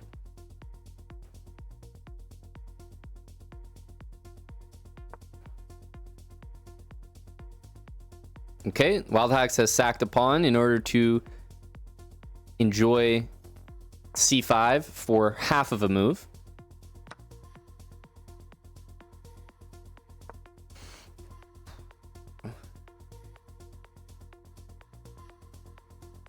Is it just me, or is Wildhacks morphing into Brando the Bully? His speech patterns, his chess moves, just slowly but surely.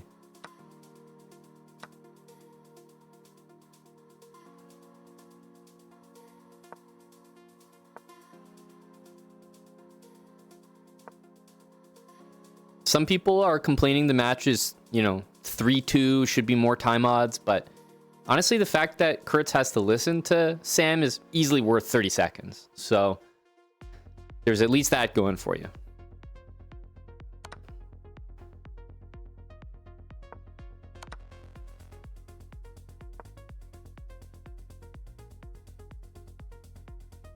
That's a good point, Tommy. Yeah, Kurtz will never get overconfident in this match because he will constantly assume he's capable of losing. I have to say, this position should be dominant with this bishop, but I'm not a big fan of this move. I know it feels good to keep the knight there, but I would have preferred maybe just that move. I don't know. I don't really like allowing that, but maybe it's not a big deal. Okay, wow. Okay, that would have been... Yeah. Kurtz can't believe that he's just missed it, but Wildhacks has been blundering so many things that Kurtz is just not spotting them all. Like, he's confused. Hey, Marnell, thanks for the 53.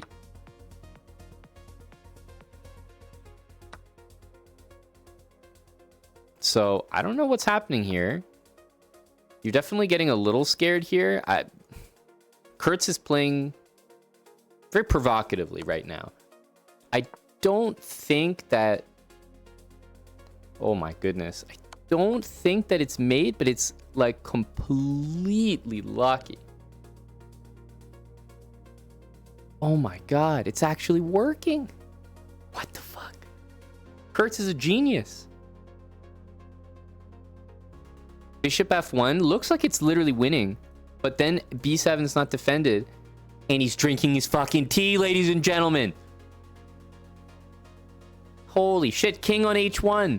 You'd think mate is imminent. And this motherfucker drinks his tea. He said, let's go here. Wait, what? Huh? Wait, what? Huh? Huh? Oh my god. What the fuck is going on here?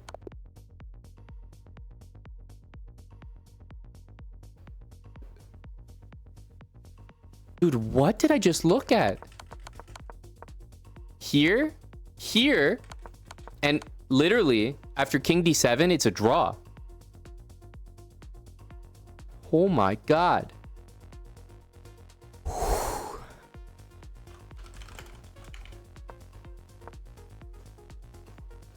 Jeez, it's 3-0. But look, did that game at least give you an idea of how maybe Sam could salvage a half point? Because if it did, then this game will remind you why it's impossible and it will never happen.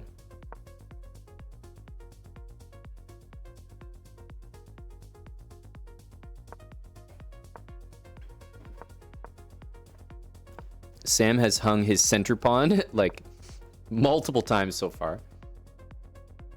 Kurtz also plays the Benoni, by the way. So Kurtz is currently playing a Benoni minus white's e-pawn. It's just not there.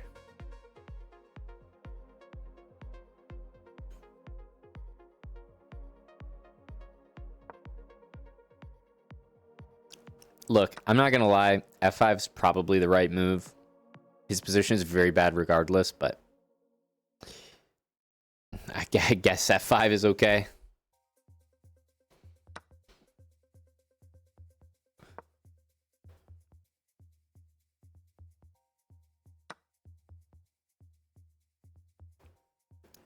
Probably H.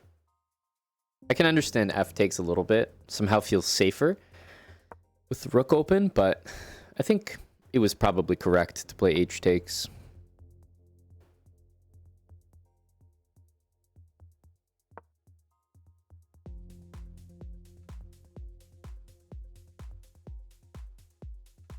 So Kurtz is probably going to bring the knight back. Queen E2 is happening, right? Gotta be. Yeah. This is definitely one of Wildhacks' better positions, but the time is even. Is anyone impressed by Kurtz's time management? I have to say I am. Like, of course, I expect him to be very quick, very fast, but he started with 2 minutes, and he's up on time, usually by the time he's at 1 minute and 30 seconds. Every single game so far. It's definitely a big reason why he's just always better in these positions. Like, he has that time guarantee.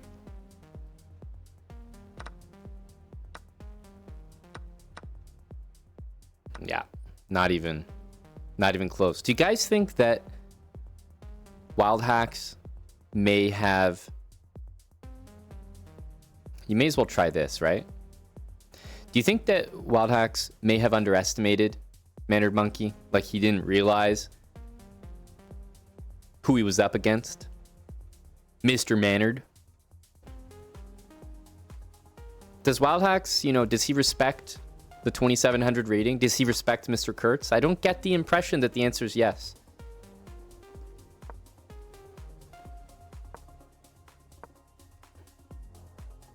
Rook E3 was a particularly funny move, no?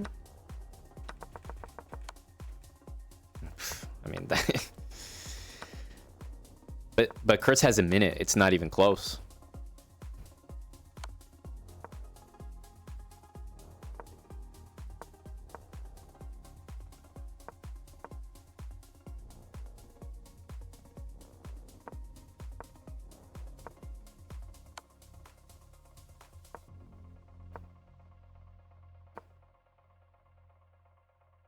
He's going to be mindful of a stalemate.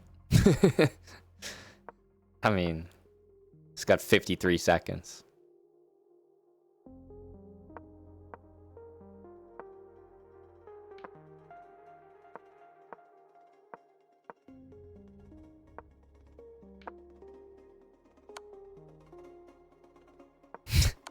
Yeah, if he did the piece reset mate, like, in one of these matches, that would definitely be crazy. It's currently not even close, not even like a little bit.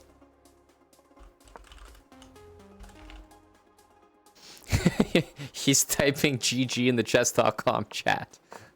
Okay. GG. Well played. GG. Good fight. Sam will find his form. That's the issue, I think. Is that Sam finding his form, I'm not sure increases his chances in this match. I think Sam's form might be just insufficient. Like,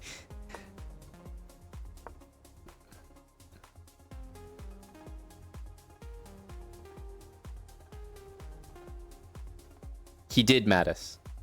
Wildhacks requested that the mics be on.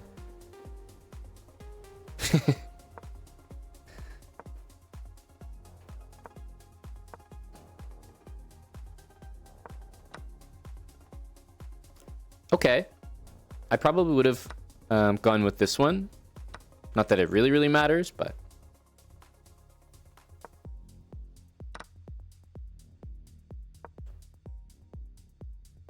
This is very telling. Look at this, though. Kurtz has used not even 20 seconds But Wildhacks, his level is incomparable. Definitely not comparable. There was that one game where Kurtz kind of let way too much happen, but on the way to that position where Wildhacks had some chances, Kurtz also missed checkmate in 2, free piece, like free everything.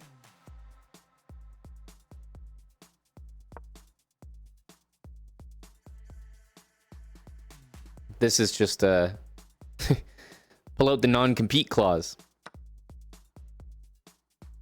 Down a full rook. That's just a piece hanging. This is not even close. But to watch a guy learn firsthand what 2700 chess.com blitz means, it's an important lesson. It's an important lesson.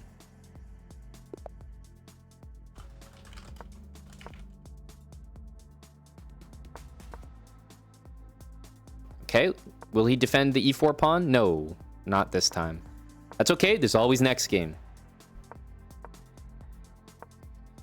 No, Wildhacks wins the match, Poivin, if he defends e4. So he has a few more chances to try to defend the center pawn, and if he does, then he wins the match.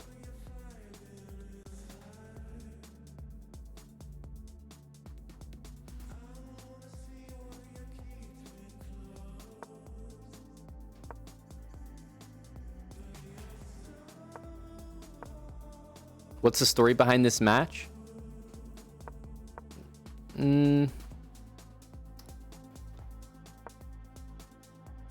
That's the story behind this match.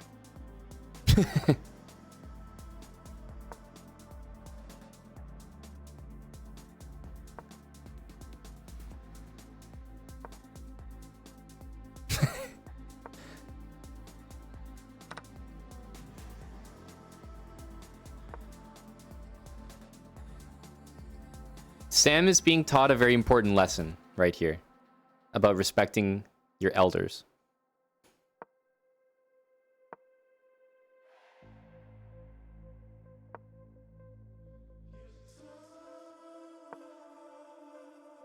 It's just not even close.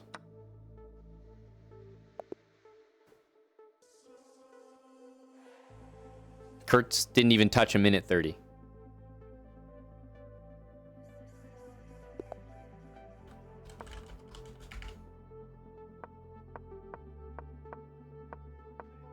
Is he going to attempt bishop h3, do you think?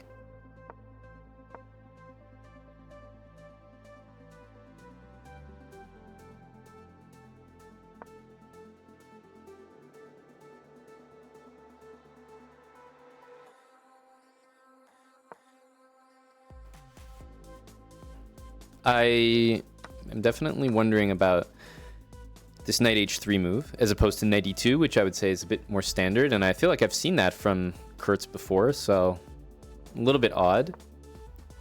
e6 is a crazy move to me. I was looking at this. I thought this was like a little bit tricky. This is a nice square. This is a nice move.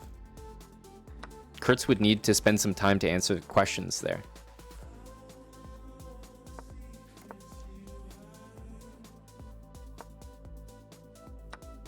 King b1. Yeah, rook's coming to c1.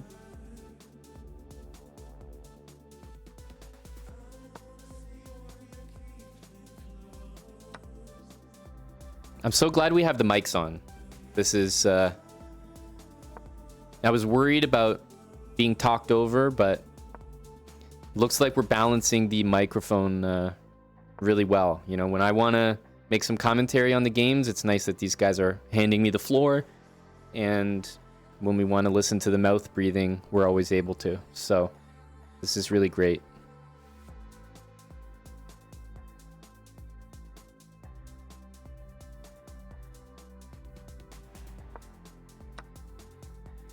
Mike's on was such a great idea.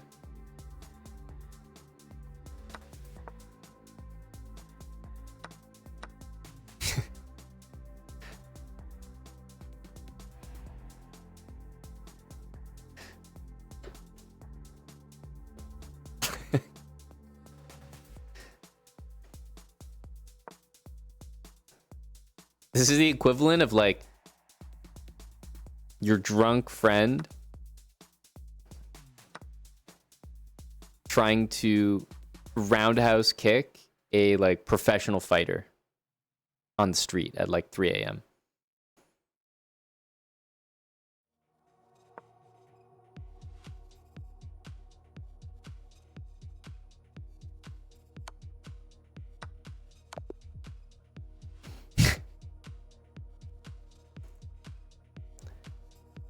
I mean, Kurtz is up time in these as well.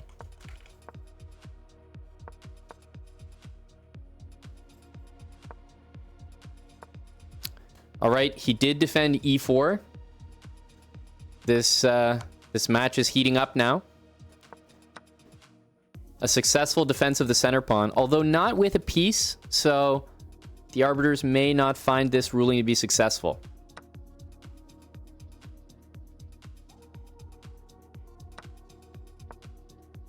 Yeah, it was a good fight by young Eric there. Just always fighting the good fight against the e4 pawn, but ultimately Wildhacks managed the defense. Like, what is this opening from Wildhacks? Let me just flip the board just for a second to appreciate how goddamn terrible this is. This is the position. Rook b1 was the move. The fuck is going... What is this? Oh, huh? Like, this could be thrown in there. I mean, fuck. Like, what are you doing, man?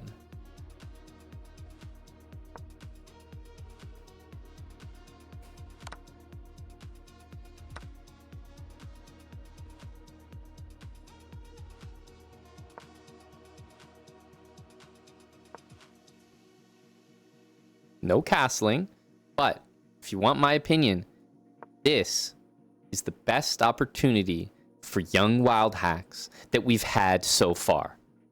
Truly. It's probably not going to get better than this because Kurtz has forced him into an aggressive style of play and probably should have let him get castled, for being honest. Even here, I wonder if he's going to play this. Yeah, unfortunately, this is going to walk into that move, which I think makes things a lot easier, but we'll see. Okay. I wouldn't say this is so, like, there's some trickery.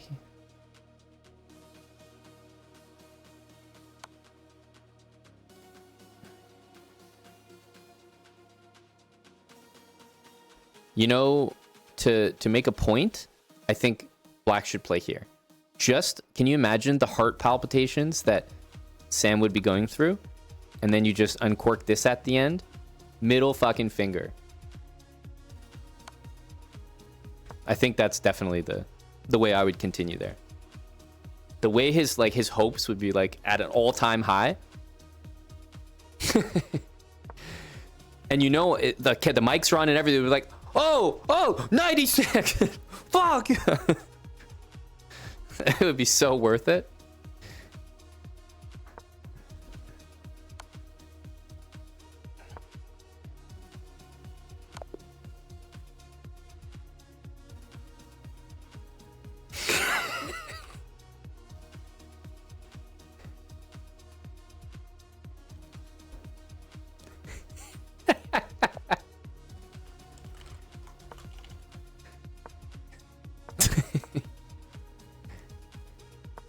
Did I have anything there? This is the same like drunk guy trying to like roundhouse kick a professional fighter. And like he gets into his stance. And then he's like, so did I have anything there? You think I almost had you, huh? Yeah. I was able to get it. I was able to get in my stance. Yeah. Could have gone my way.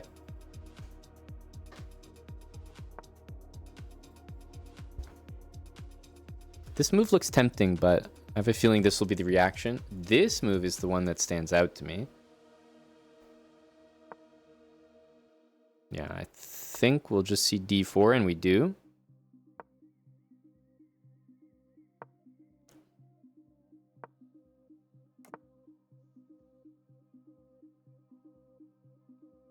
Knight on h6 instead of maybe the more aggressive like takes 95. This knight is terrible here, And Kurtz has his setup, which he is very, very confident in, and for good reason. Oh, I'm surprised not to see queen there, hitting the knight. But I guess he's just going for his typical setup. I still think queen d2 was significantly stronger. It's still available. Okay, bishop takes h4 from WH.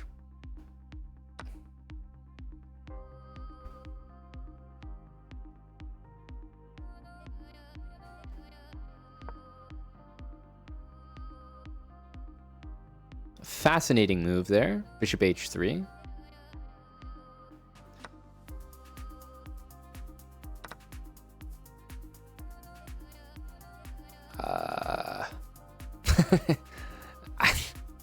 I'm struggling here. I'm struggling.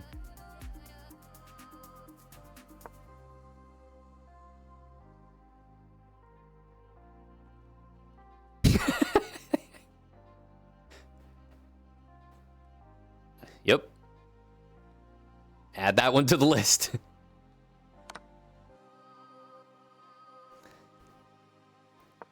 Did Wildhacks say he could win?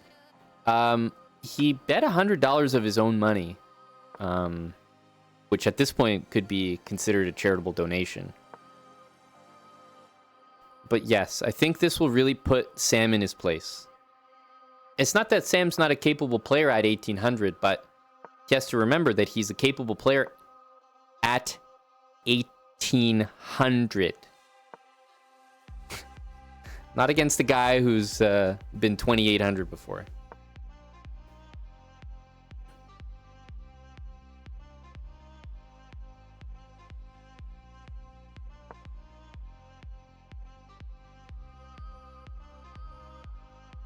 Me personally, I would be doing this.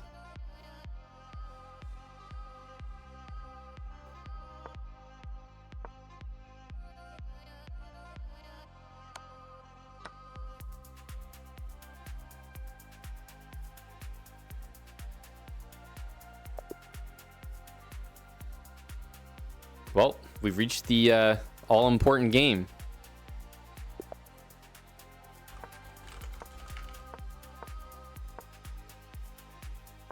He has defended e4.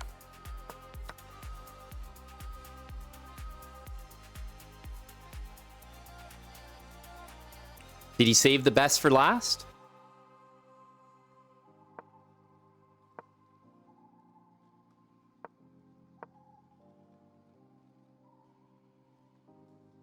Very comfortable opening for Mandarin Monkey as well.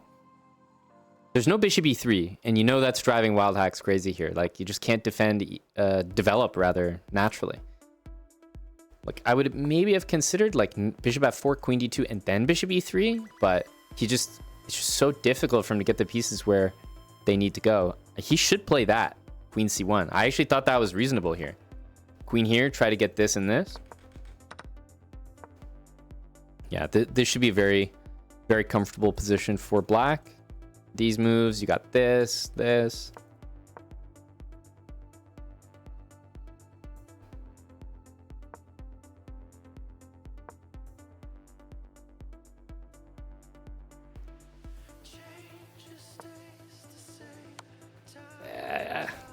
Big take castle. He's still in this if he castles. I wouldn't say it's completely done.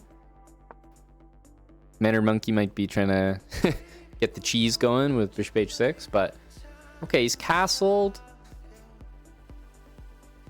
It's not over. It's not over.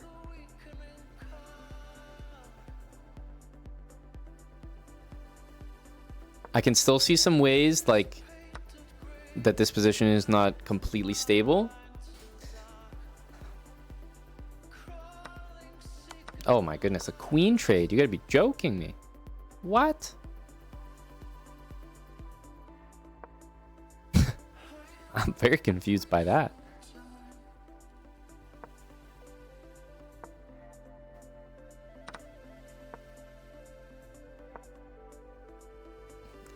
Not even close.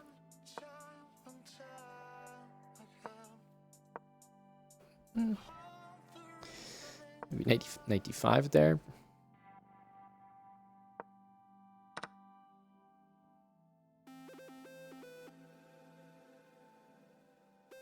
I mean, what time on the clock do you think would be a fair match after witnessing this? Because the answer was always that this was going to be a resounding win for Kurtz, always. But Wildhacks, look, he needed to be taught an important lesson about how the elo system works.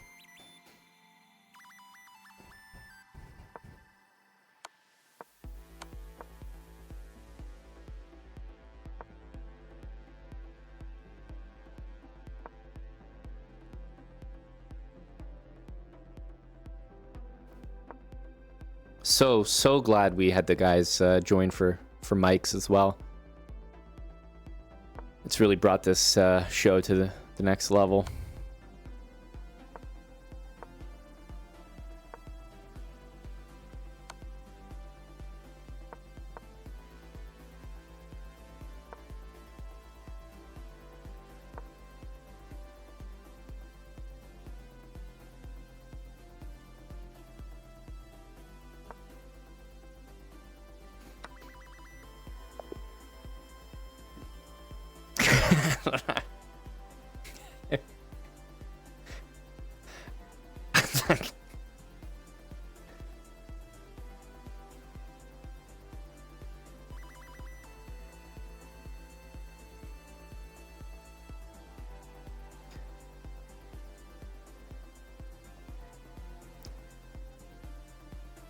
Hello, Eric. Hello, Sam.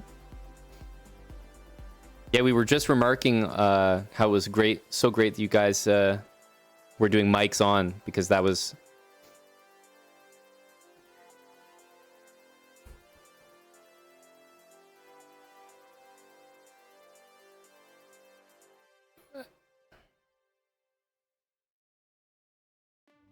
It's alright, baby.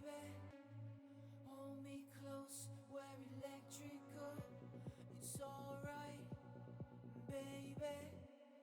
Hold me It was not a very close match. I can't really think of any moment where it was close, personally.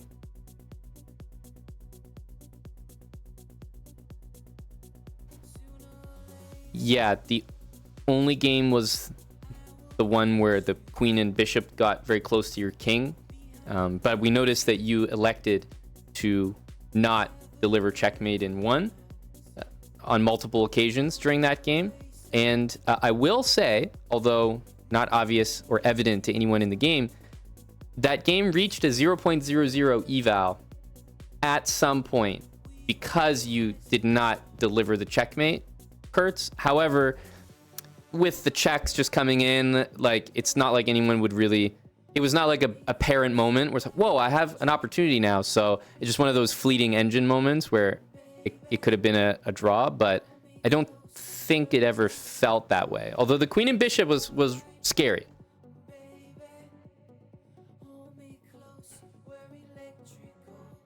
It's alright, baby. Was it a little like good fortune mixed with it shouldn't have been able to get that bad, mixed with good fortune when your king could just live on h1 safely?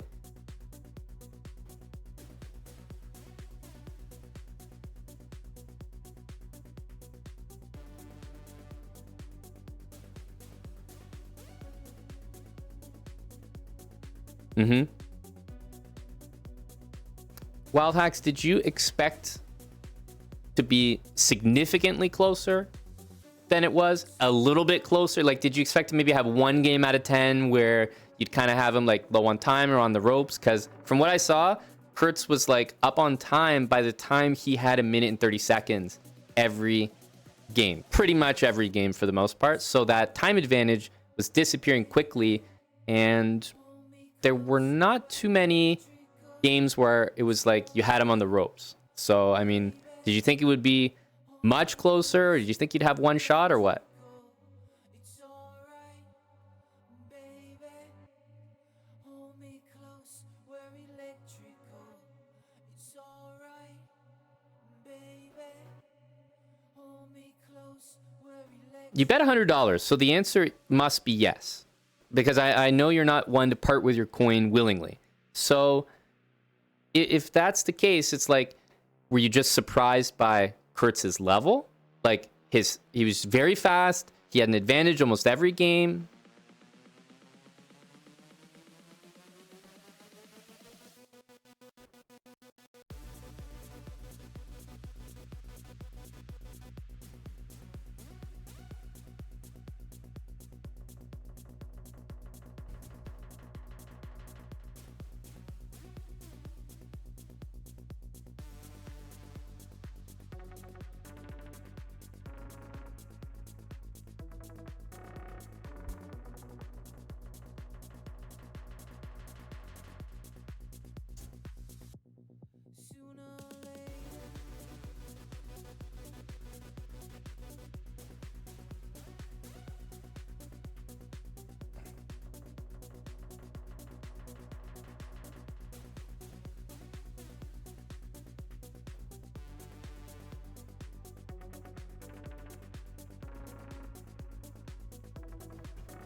It's also about how you would adjust to less time, because naturally you're consuming your time in a way that's reflective of how much you have. So I think it was very quick what we saw here, but it's possible that you could be even quicker. I think the main question would be, Sam, why would Eric want to play you again?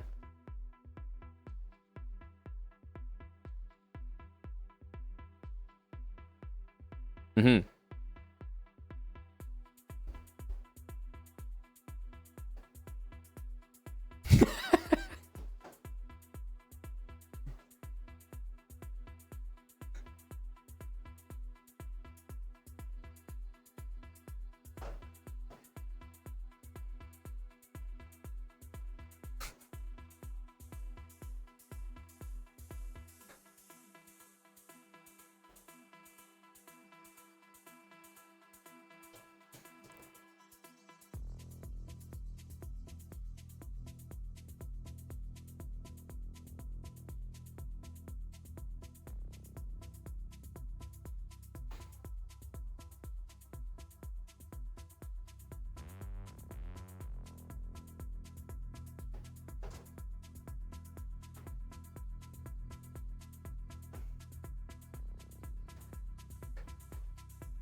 Well, I think, to be quite honest, even if I picture a Brando in Eric's position here, with the same smoothness and ease of victory, I think even Brando would feel bad also launching verbal comments at you as well. So I really do think, I don't know if you feel this way, but I feel this way watching, that an important lesson about how the elo system works was learned today.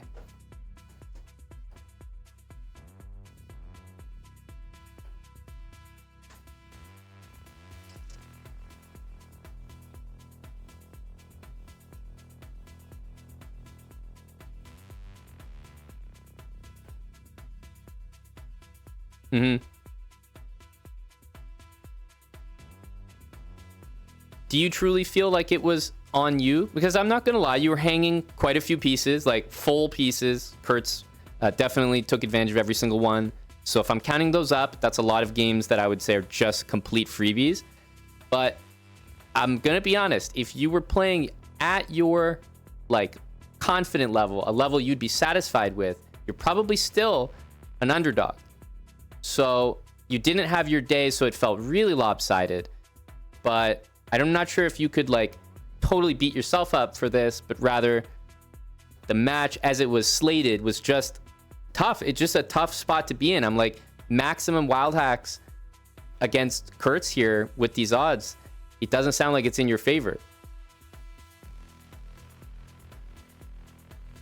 Mm-hmm. Mm-hmm.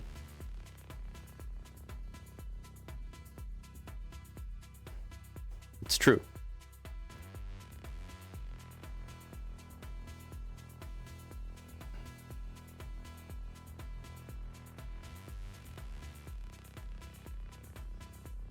Right. Mm-hmm. Well, actually, you basically what happened in UFC terms was you got knocked out in the ring and then got up after a loss and called out John Jones for your next fight. That's what happened.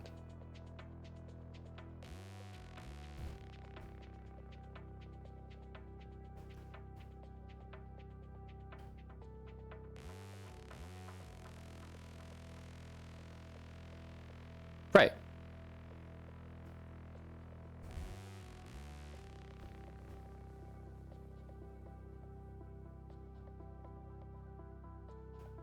Or lobby for the you know, appropriate odds, because I don't think anyone would be hard on you for lobbying harder than that. But you know, it's a lesson learned. But I wonder if it feels like a lesson learned.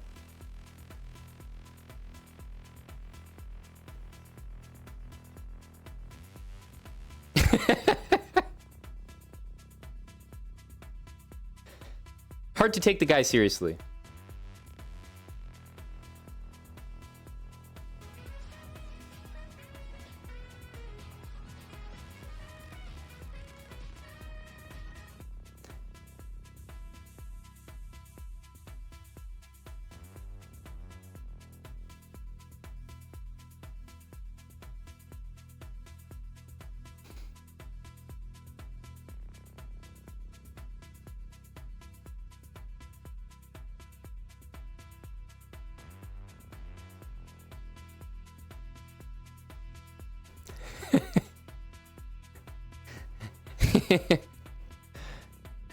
That's right, Sam. Blow up the doll.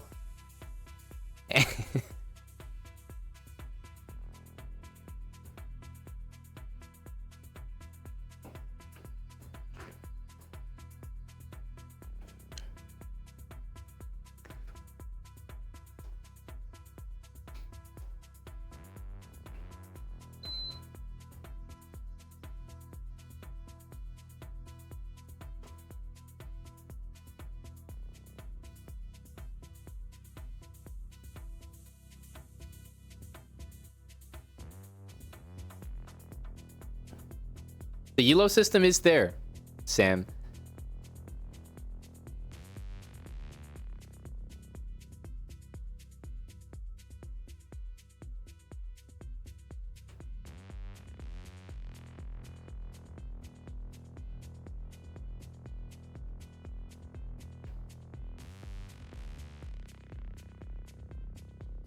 So you're saying that's a good place for you to return to?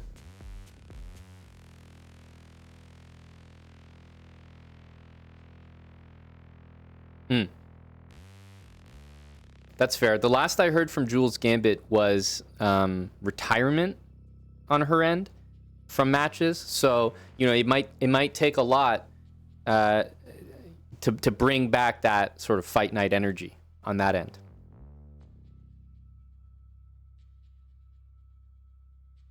Well, that's why I said retirement from the fight night matches. At least that's what I thought was written in the chat earlier today when such a match was discussed.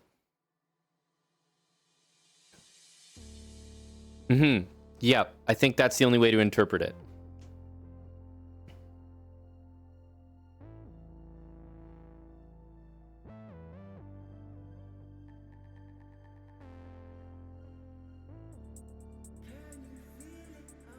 He's proud. He's stubborn and proud.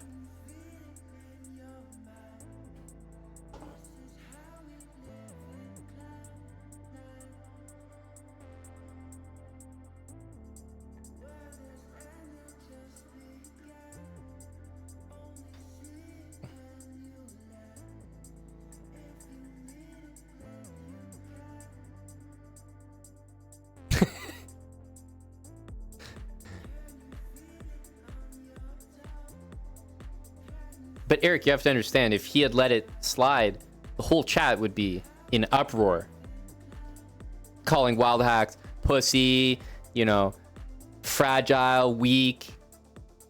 I mean, he couldn't go through that, so he had to play.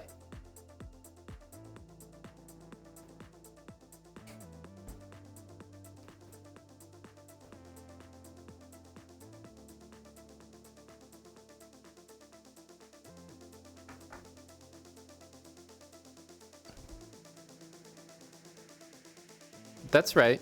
That's right. Now, truly, I have to say, when this match was proposed, at some point, you know, an experienced fighter like Wildhacks with the fan base that he has, you have to just extend the platform to someone who's putting up their own cash, who has made the call out, admitted it was a troll at 3-3, and been like, no, this is the reasoned approach. This is my reasoned offer. At some point, it's like, okay, let's hand the floor, put up some cash, get Mannered Monkey a new flannel shirt, and see what happens. So, right. So, you know, it's a good match to ease you into it. We're building you up like Patty Pimblett, you know, just one tomato can at a time. Now,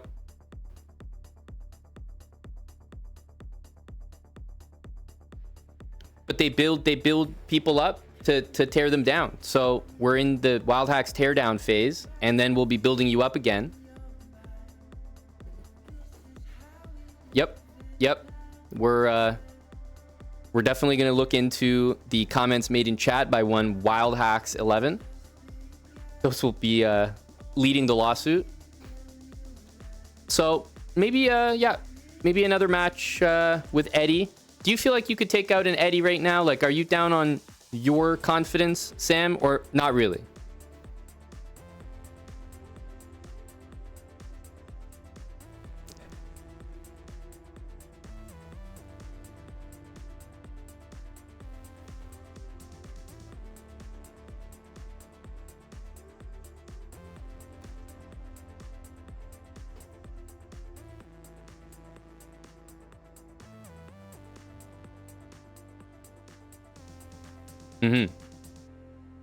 Right.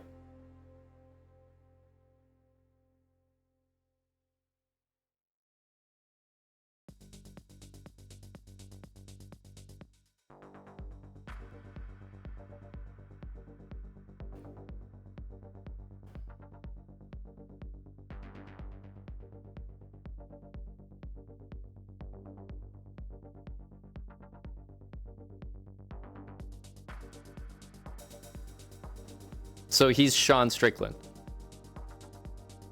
Okay.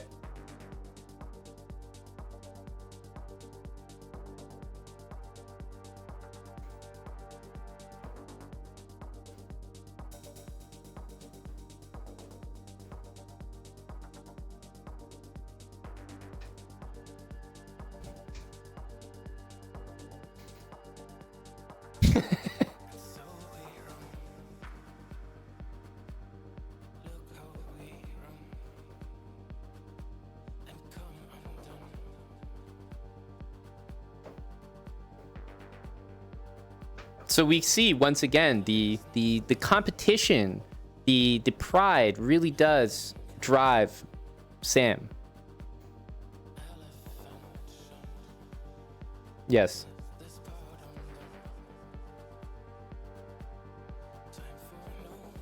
Yeah, 5-6 years.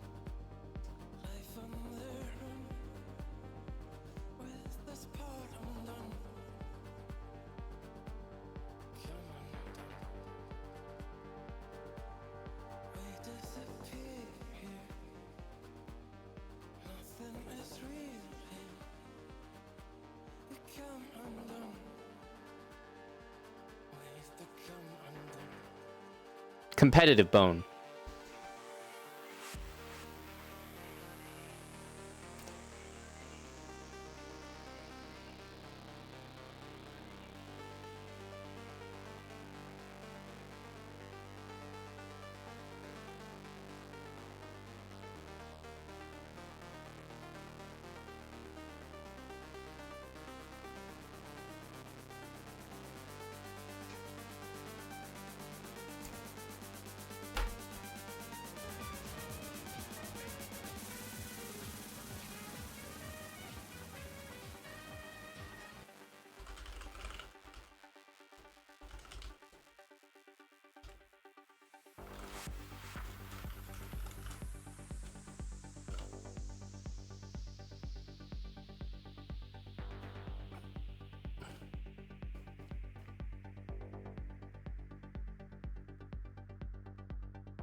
It feels like we need to follow one path or the other, because either whatever gets thrown at you, whatever comment, you're going to take as like a challenge, or you're like, okay, I'm clearly not on my AAA game right now, and so I need a tomato can matchup.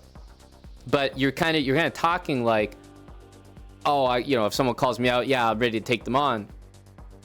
But that might not be the best match for you. We could build you back up.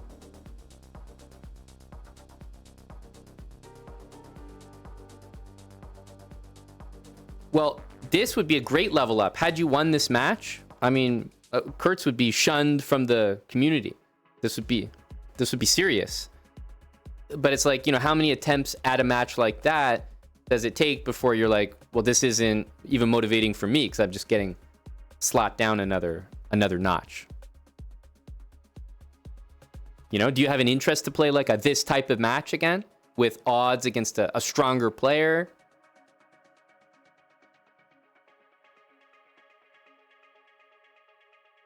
What were the Brando odds?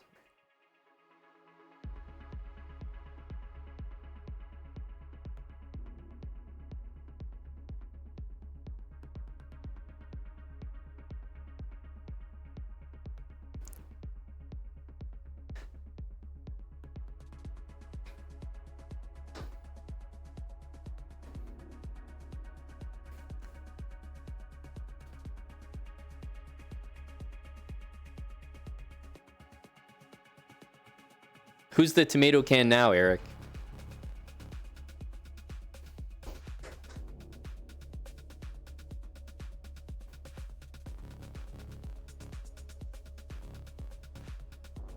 Well, because it's usually the case when you have an elo system that's pretty established, that really helps with creating odds. It's what I use whenever I make odds. I'm like, oh, I've seen like J-Bell go against Danya with these odds. Danya is, the craziest player with time odds. And so maybe we can go a little bit further in one direction. But in general, minute and a half, minute is like the territory for that kind of gap.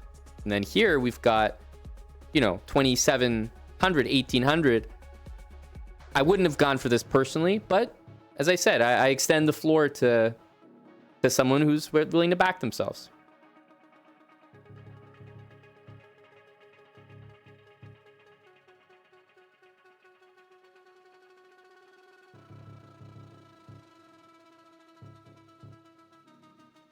But these things, Sam, right? Like, you have all this information. So shouldn't that inform you for the odds for the next match? So that's what I mean. It's like, You have all that info. I can't say we all exactly do. I mean, I know these odds are probably off, but I don't know exactly what you've done before, but you do. And the elo system's pretty fair in that if something is like good for one elo, and someone comes in like 600 points higher, it's probably not good for that elo.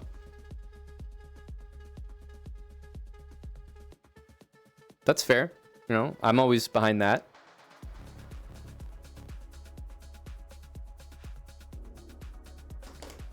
I think that it's not about punching up to Kurtz. It's about punching up without evening the stakes appropriately. Because a Kurtz Wildhacks match with a true fair odds could, of course, any match can be entertaining with the right odds. I firmly believe that.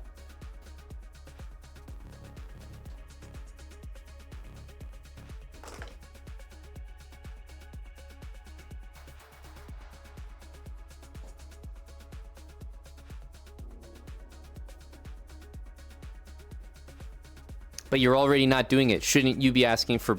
shouldn't the odds be worse than that? Like Kurtz is a significantly stronger player than Brando.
$1,800 and $2,700, you know, roughly 900 points.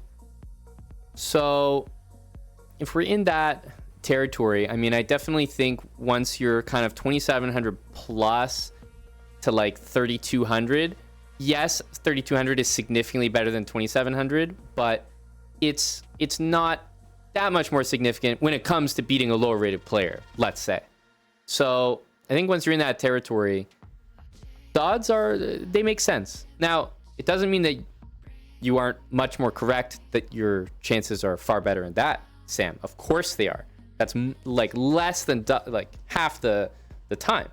So of course you're going to have a much better chance. But I would like to maybe pit you in another odds match against someone else and see something a little bit more reasonable. Or, you know, if it still doesn't work, then it'll put it in more perspective for you.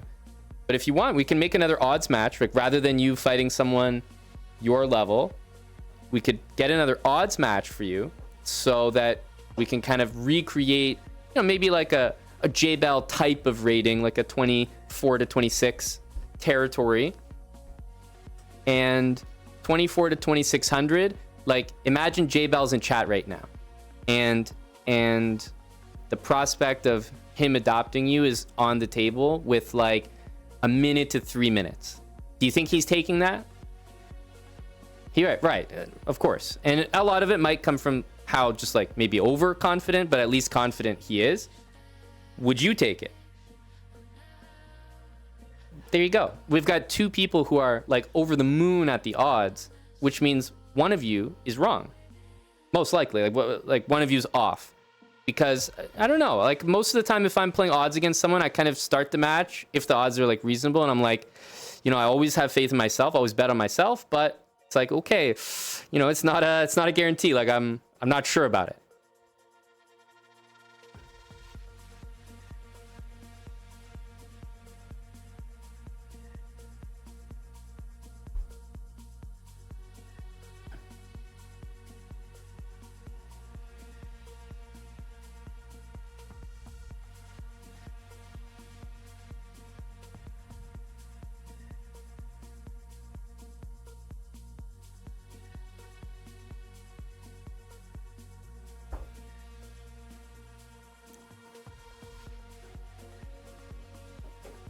Yes, know thy enemy. Well, I'd like to see you in another odds match, Sam.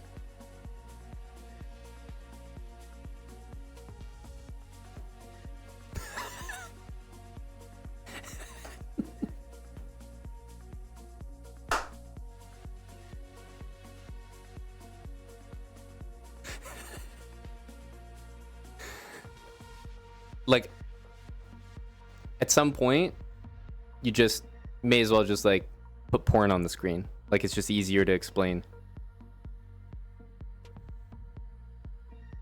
No, it was my competitive bone tingling. So I'm just with these two gentlemen online in a call.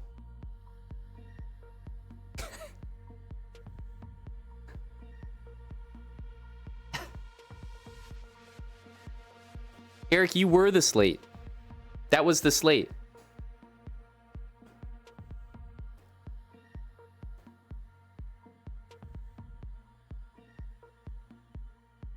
Eric, you cleaned up 250. Yeah, that's a nice payday. I know what you mean. I know what you mean, but you have to feel comfortable taking from someone who's really willing to give.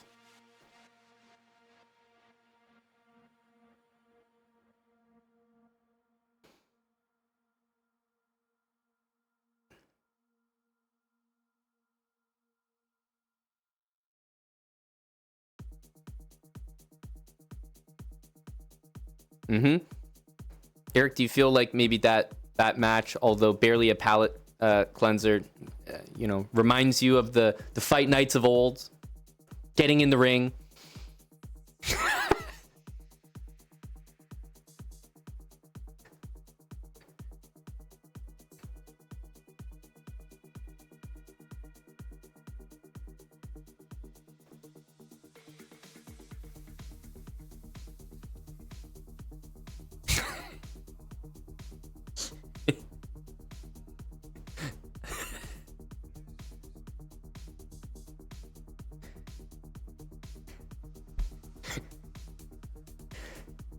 It's the truth.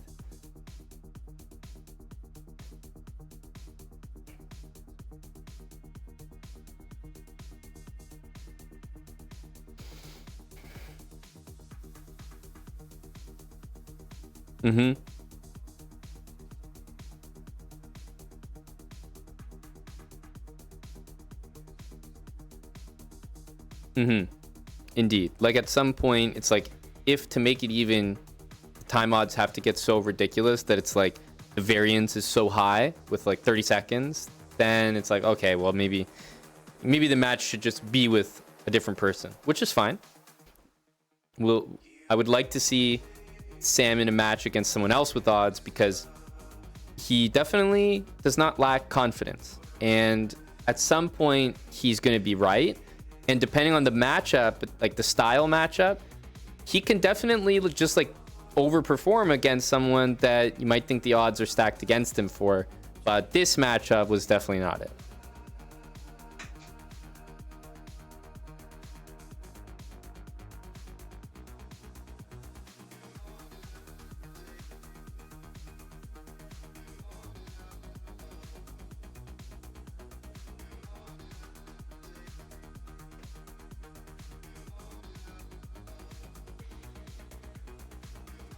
Right. Well, congrats, Eric. Very nice. Very nice.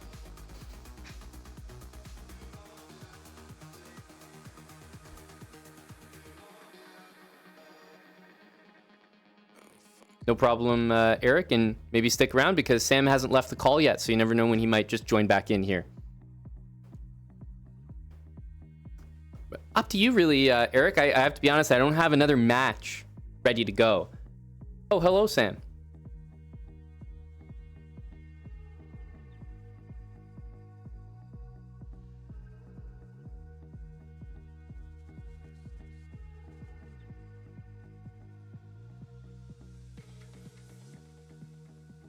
And the response?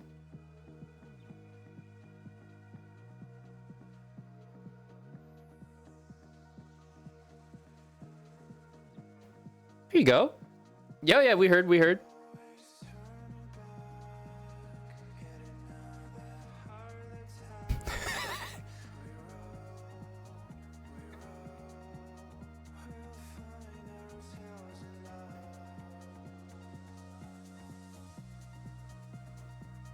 Or perhaps you could negotiate on her behalf.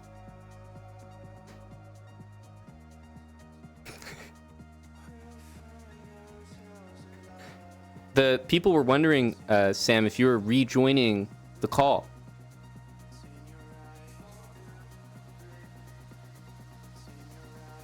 Yeah, with the camera, indeed.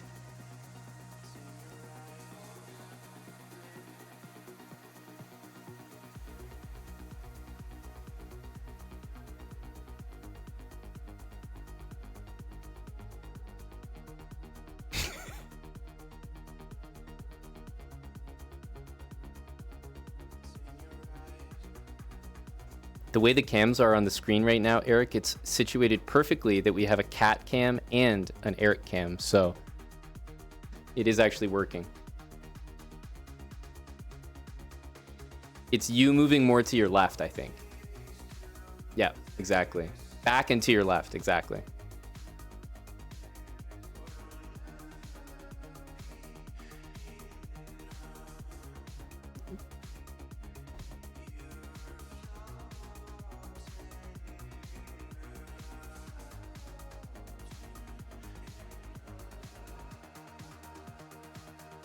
Yeah, just muffled.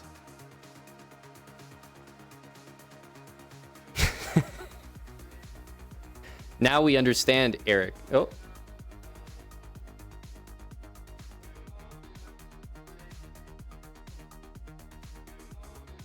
That's okay, Sam. Did you explain to her what an adoption means and how Eric's your father now?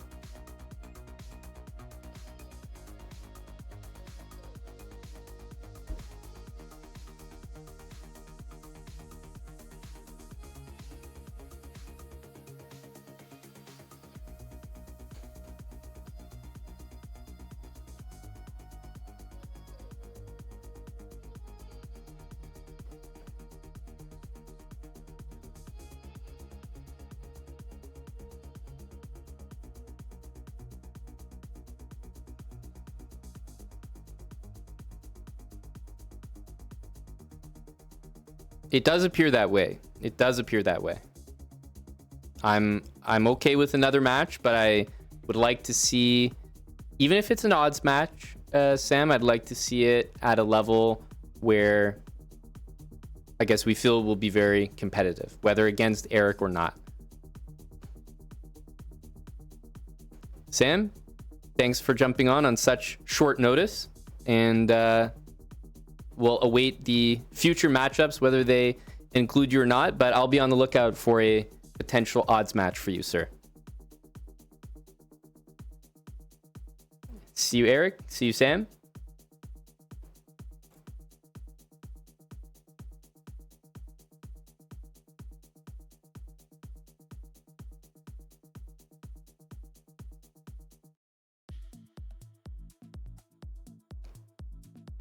GG.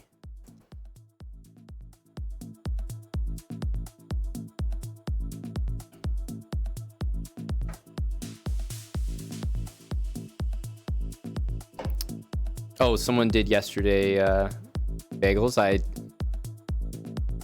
did not fix it yet. That's another good reminder. I think it was AB.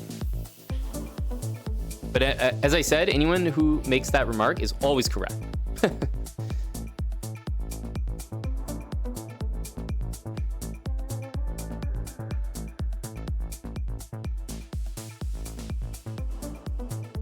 Let me fix it. Ah, yes.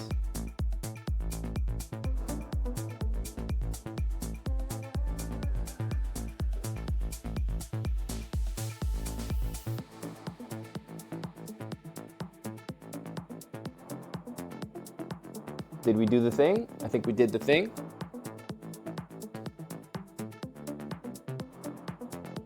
This feels intimate.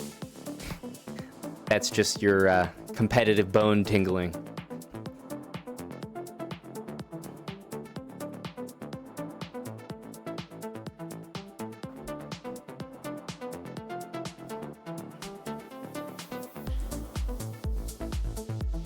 Go Wildhacks and go Sam.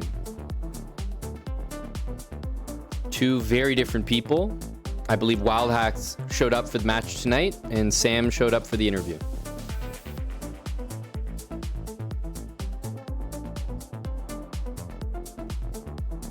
It was very interesting that Sam was asking about siblings and age differences, and then lo and behold, there was the sibling. It's almost scripted.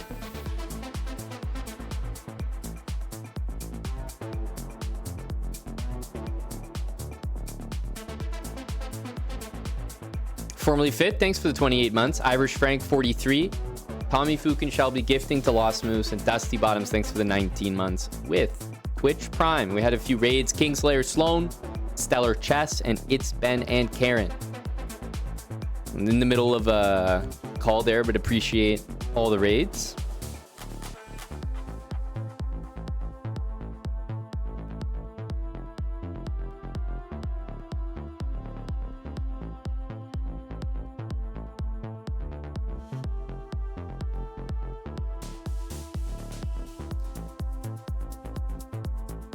Thanks, Eviscerated. 5 gifted subs.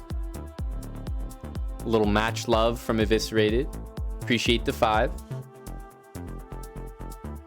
Force a Draw says, Wildhacks likes to talk about random shit to make people forget about the results. And then Wildhacks says, immediately afterwards, I like that my sister took one look at Kurtz and said he looks like a chess nerd. Well timed.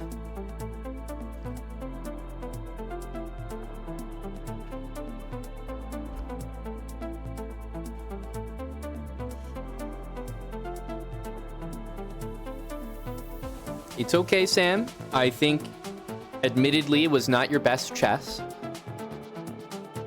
But I'm not sure that your lack of it being, the best chess of yours was the full reason why the match didn't go your way. So it would have been nicer to see your best chess, but I don't think it would have changed the result, personally. You need to be an advocate for your own health. Has anyone ever told you that before? You need to be an advocate for your own health. We need to see stronger negotiations. At the bare minimum, if you've done odds with a certain rating and then you play a different person who has a higher rating, then you get better odds. That should be, the bare minimum formula that gets used.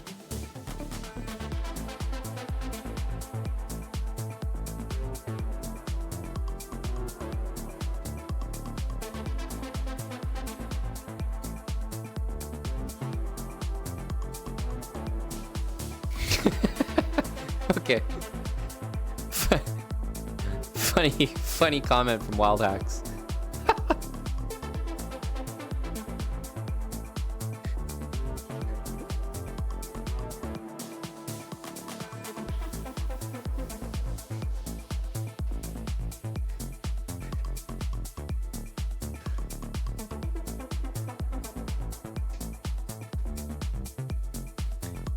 This is like, imagine South Park, except Eric Cartman is 2800chess.com. This last 30 minutes could be a whole episode of South Park. Easily, I can see the whole script.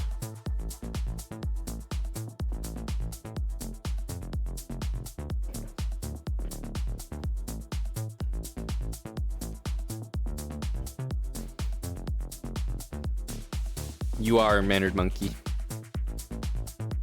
It had to be someone that really pushes Kyle's buttons.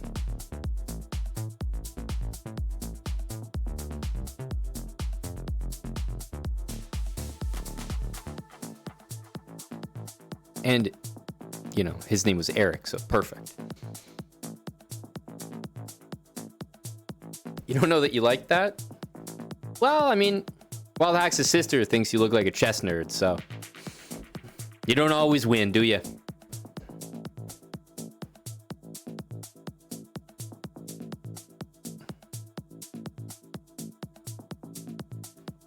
Eddie, how do you feel giggling in the shadows, knowing that, you know, Sam could have stood up for himself a little bit more. No one would think twice about it. Could have got better odds. Eric probably still would have accepted. As long as it wasn't too crazy. But he definitely would have gone lower than 2, I reckon. How do you feel, Eddie, knowing that to some degree this was your doing? Or if you ask Wildhacks, it was entirely your fault.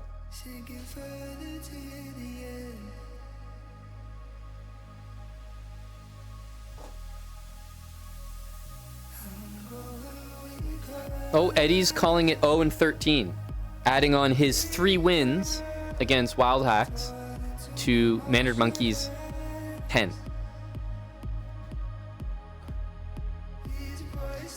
Looks like you buttered him up.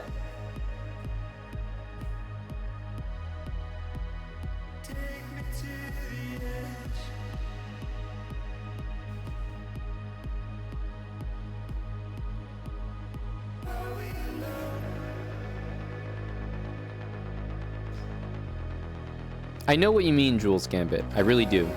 You know, there's always a point where you feel like it's gone too far. And no matter really what's transpired, but it's just gone too far in one direction. For example, I'll offer the very simple and recent example that probably most people can identify with. If anyone watched breakdancing at the Olympics, you will have seen a performance by a certain Australian competitor who has been receiving quite a lot of backlash recently,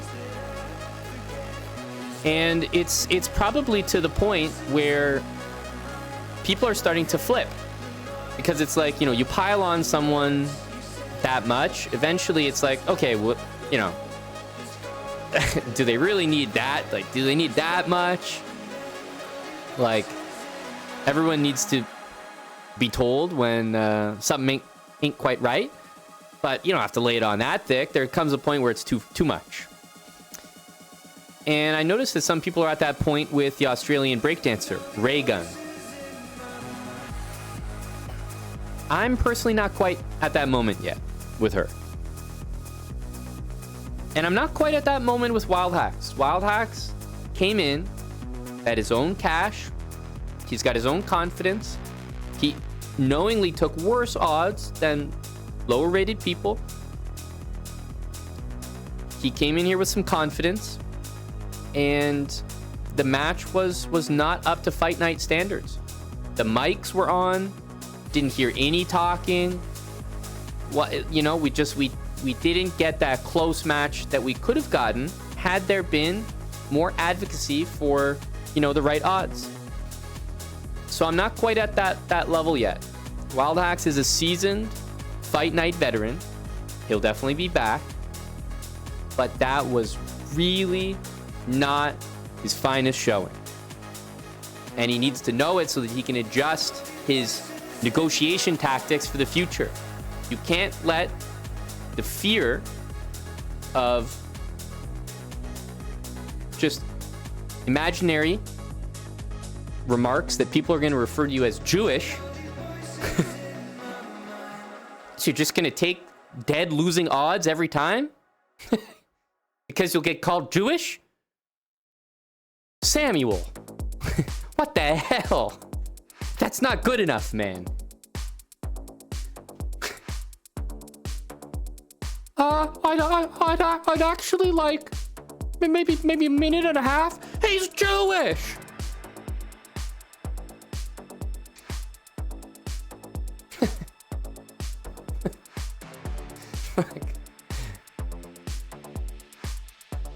Come on. Won't you keep me in your mind? A single thought bring me to life. The life that I know. Won't you keep me in That's true as well, Force a Draw. Can't be forgotten. single thought bring me to life? Lots of hanging pieces, but I think it was a product of kind of getting in a match against Mannered Monkey and just realizing early on that, like, whoa, Kurtz is definitely a little bit stronger than I thought. He's way faster than I thought. shit, like I'm pretty fucked in this match. And then we just didn't see the best chess from him sort of because of that. I think it kind of played a role. So I look forward to maybe Wildhacks outsourcing his negotiations, perhaps a non-Jewish lawyer. His work in the Brown community has been well documented, so perhaps we could see those ties come in handy again.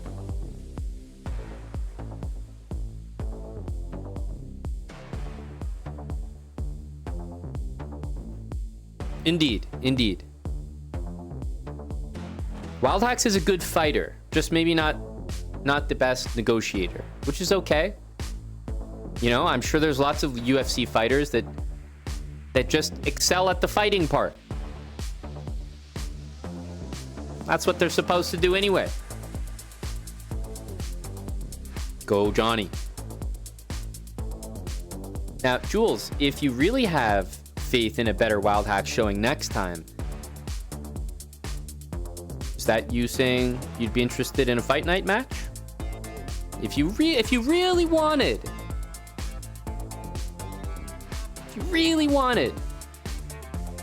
to give Hacks his confidence, he has indicated a certain matchup may be exactly what he needs.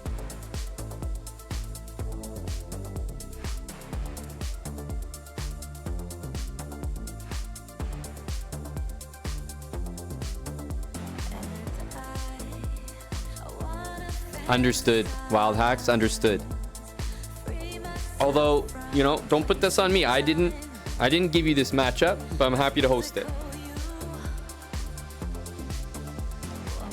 This matchup would not have been my coach's corner recommendation for Wildhacks.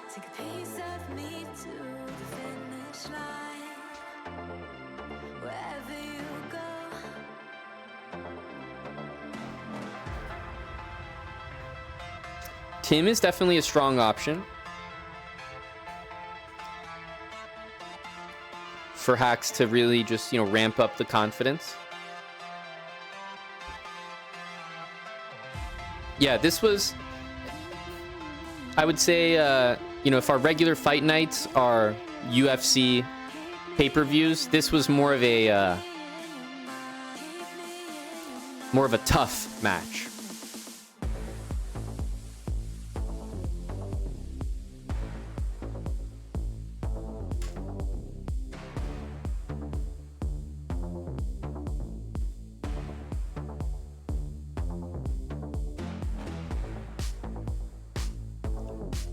But Wildhacks he's at a level that he can bat up or bat down. He can take odds or give odds.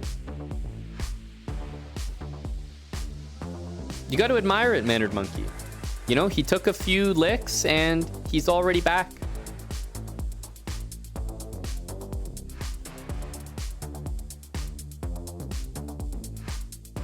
The next fight night is next Thursday.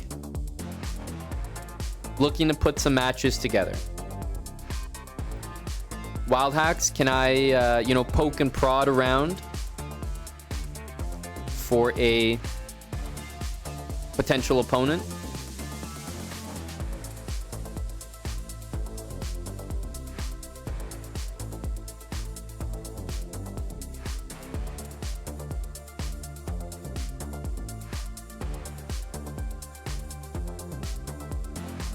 I wonder, Wildhacks, as a point of curiosity, are you as confident taking odds as you are receiving them? Because I feel like you look at odds being given to you as like an opportunity, like, oh no, like there's no way I lose 10 games at those odds. But do you think of it the opposite way as well? Like, I definitely win 10 games with these odds? Or are you more apprehensive giving the odds?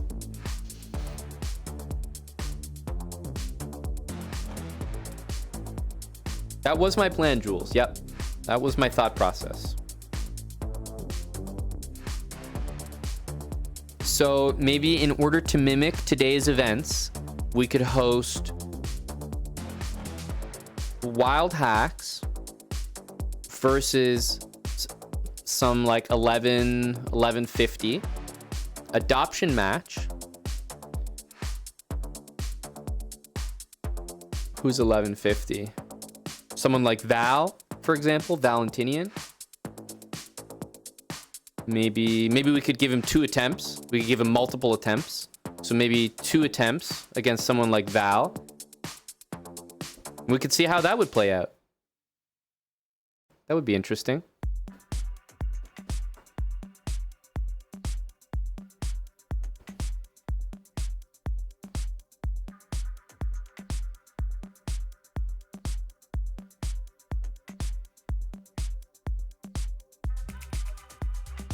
Let's not forget, Salty Clown went down the rabbit hole of matches and adoptions. And let's not forget, Salty started at I can adopt a 2000, and he ended up not being able to adopt a 1000. And he was banned for 4 months. So let's just all keep things in perspective here and just let's remember what we're dealing with, all right? Let's all just take a step back.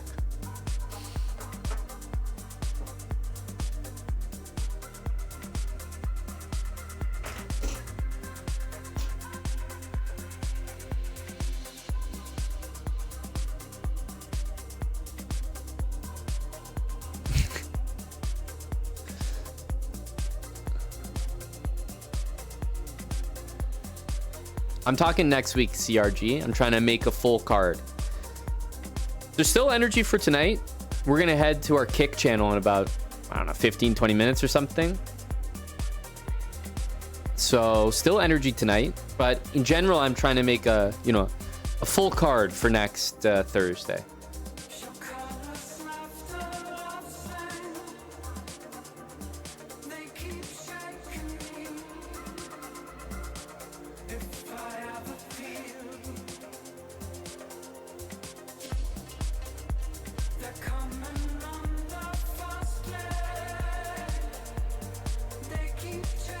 What would you make them at? Force a draw? Where do you imagine that being at? What time?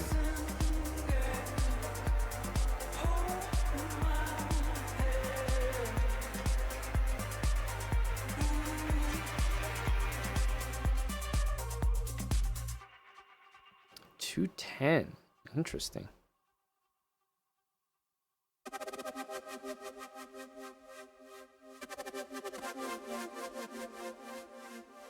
To me, in my head, a 2400 with more than 2 minutes against an 1850 with 3 minutes is a significant favorite.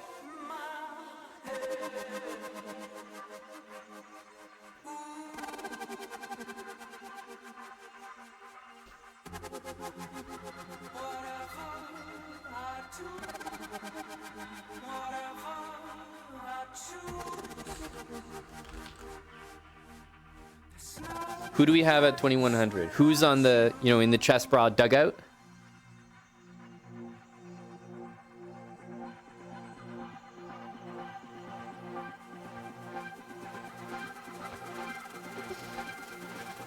Who is in the chest bra system?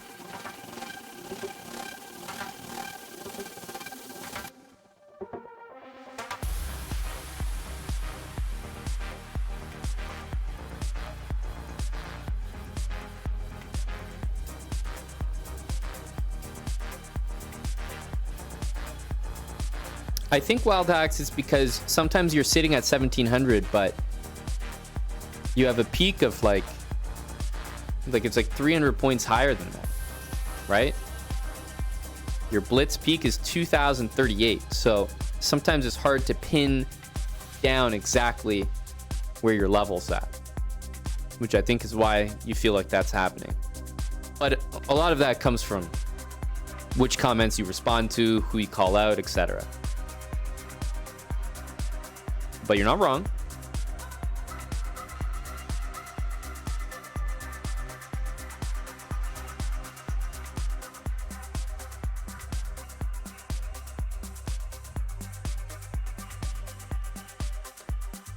Tommy Salami, are you a camera ready bra.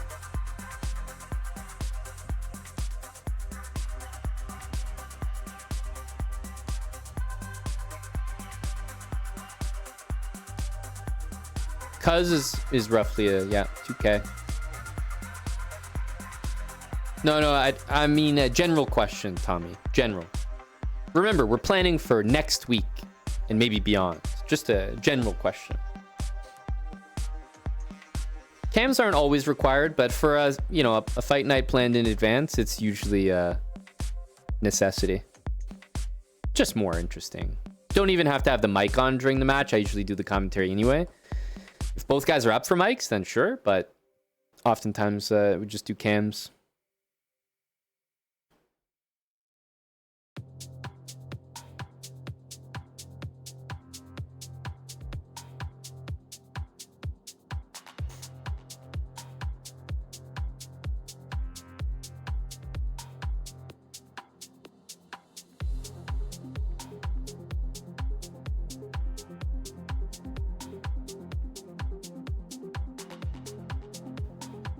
Sleazy is in the system, that's right.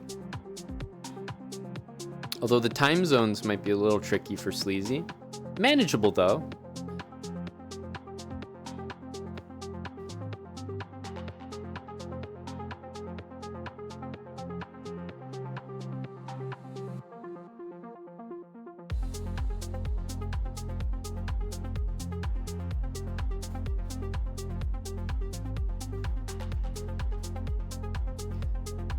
What about Tommy? There's been discussions back and forth, Tommy and Tim. Is next Thursday something we can lock down, or is your schedule a little more unpredictable, Tommy?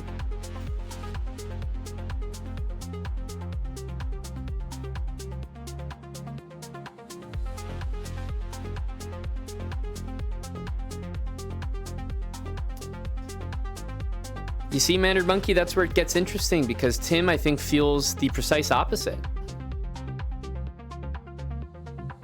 I think what I've said is I feel like Tommy Shelby has a potentially higher ceiling at the moment, but it's usually competitive, people around his rating, and in matches, I think it's always been pretty competitive.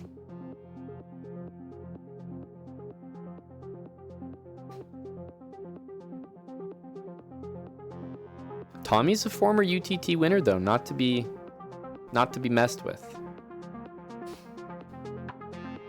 Hello, Bamdeezy. It is tonight, yes. There's nothing really official, but we've had a lot of chat energy tonight.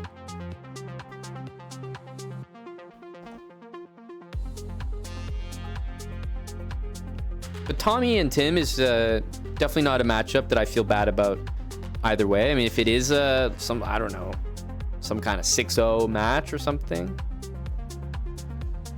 then that'll definitely be surprising.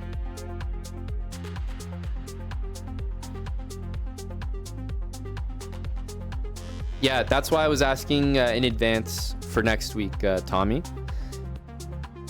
But as I was saying, it might be maybe harder for you to predict or plan.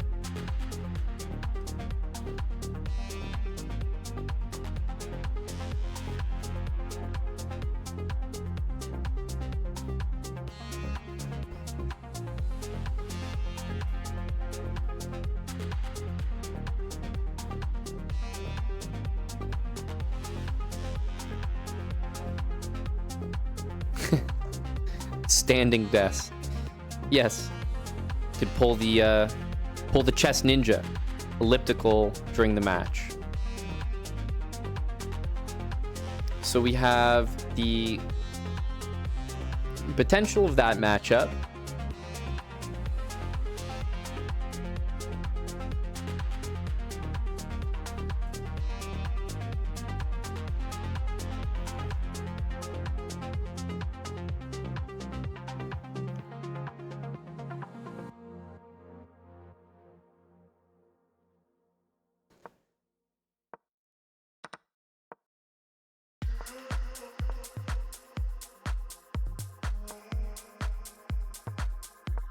Close, hella. Very close.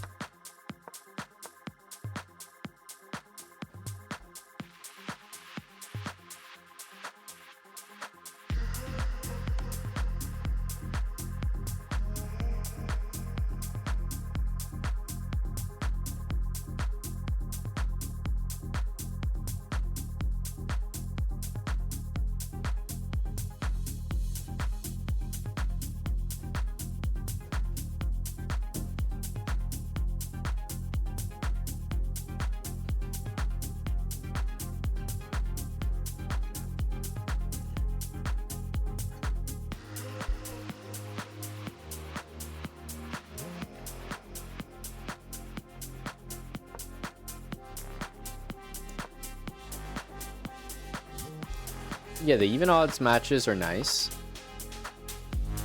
Always difficult though. But when you have a guy like Naroditsky who's like, he can take some pretty insane odds, those matches are pretty entertaining. Especially because if he loses, he'll just like run it again.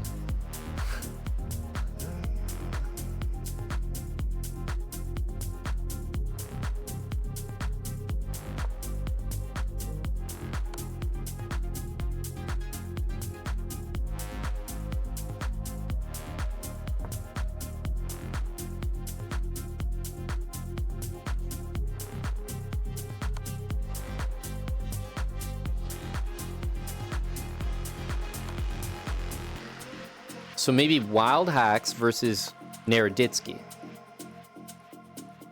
Maybe Dania has like a minute and a half.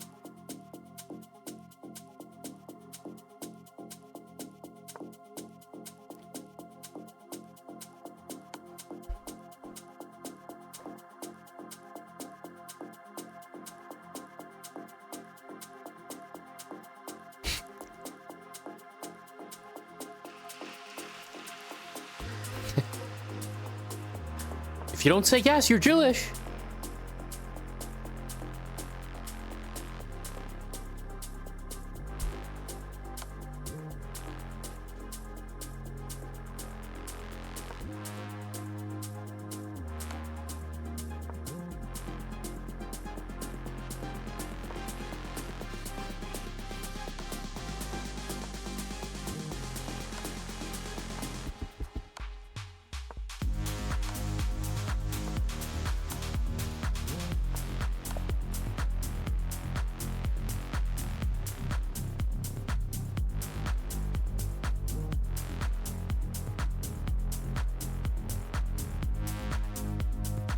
But it's definitely my opinion, like once you get to 30 seconds as the odds, you're already in the territory of you could lose kind of no matter who you're up against. Like less than 30 gets in the territory of just unpredictability in general, no matter like I don't know how good you play.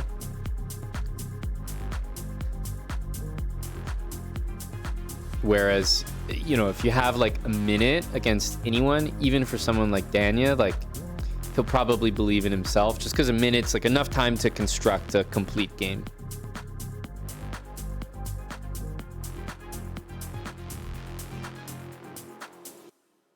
So again, Tommy, of course we've seen unbelievable things, you know, like I've probably had a game at some point on chess.com where I've beaten like a 2600 with 15 seconds. Like I'm sure that it's happened, but it's not something that I can do. Like it's not something that I would ever like bet on myself to do, you know? It might have happened, but that doesn't mean that it's like going to happen. So I'm sure Dania has absolutely dummied like people stronger than 2000 with 20 seconds less. But I wouldn't say that he would be the first to bet on himself to be able to do that reliably in a match, 10 games in a row, that the guy's like preparing for. You know, he knows it's going to happen. It's not like some random game in the pool where he decides to give odds or whatever. It's just different. Just different.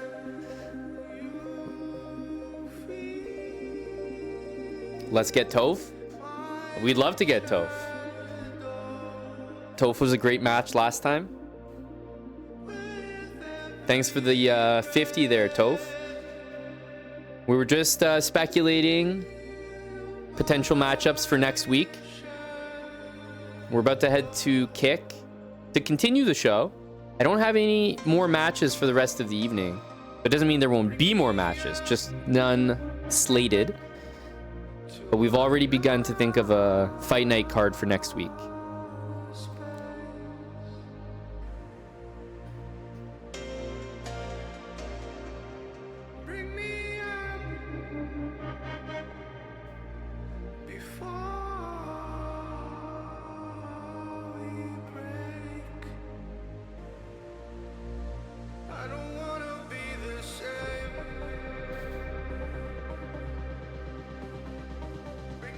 highest rated fight night card we've ever had? You mean like combined rating on the card, or just like headlining matchup?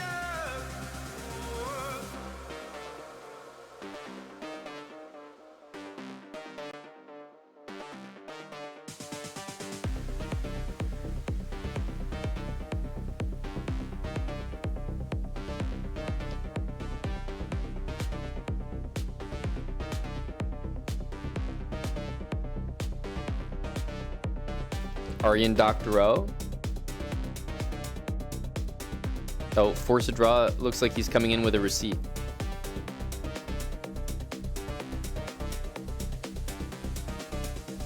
Eric versus Bach.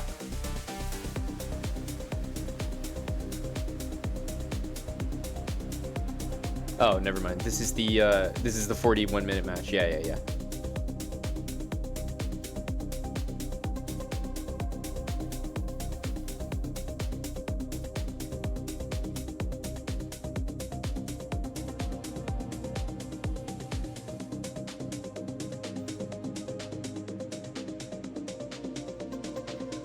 Do you guys remember the time that we had Hans play against Lafong? It's quite some time ago.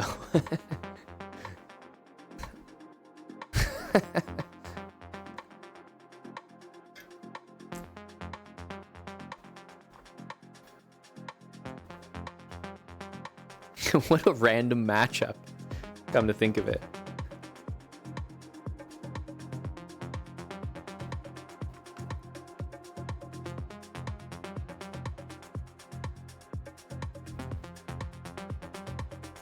Hans was hustling day one. Well, I've told this story many times before, but pretty much the first time I ever met Hans was, I'm pretty sure, 2014, when I was coaching the Canadian World Youth team in South Africa.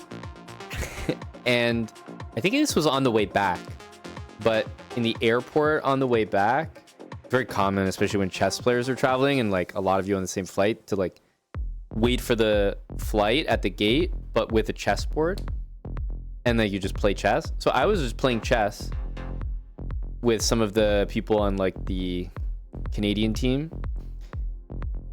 and he immediately sat down, or like, you know, wanted to play, like very eager to play, and was like hyper confident. Like, I had no idea who he was, but like very confident. He was trash talking. I don't even know how old he was, 2014, but he was like a kid, like a literal child. 2014 is a full decade ago. He's a full child, probably competing in the World Youth Tournament in like the under 12 category or something. And he was actually trash talking as like a 10-year-old or something. But it's quite, I was like quite nervous. I was like, what the fuck? Like, what? I've never seen, like, kids aren't built like this. So confident. I'm not gonna lie, I won the game, but I was thinking, like, it wasn't like walk in the park vibes.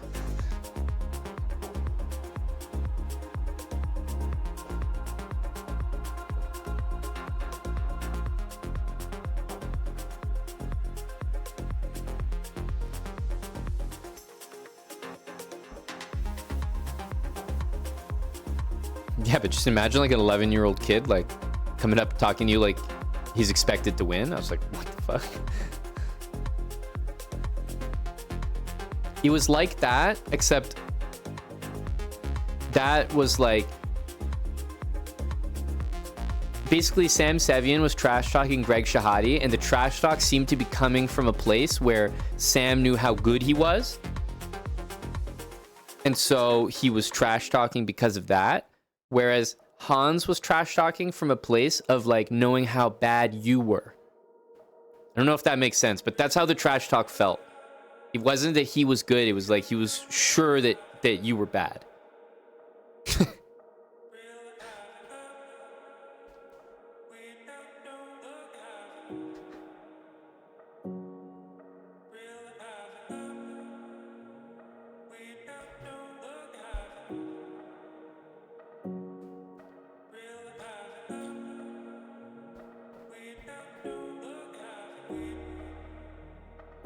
So there you go.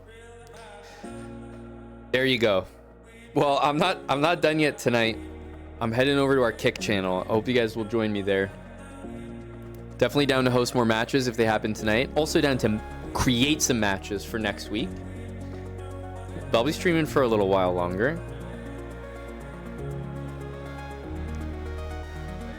We got to get some good fights on the card for next week. Yeah, Johnny was a legendary Fight Night edition as well.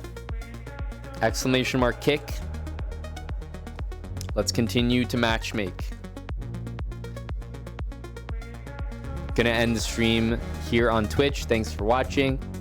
I'm actually gonna see you guys bright and early at 9 a.m. tomorrow on Twitch. So I will see you guys then. No, we have a deal with Kick Ramirez 02. So when we stream there, it's just on Kick. So kick.com/chessbra. I'll see you guys there. Thanks again for the subs, Eviscerated. And like I said, I'll see you guys right here on Twitch at 9 a.m. tomorrow. We'll be live for the whole day. So I'll see you guys tomorrow for yet another stream. But if you're feeling like some more chess tonight,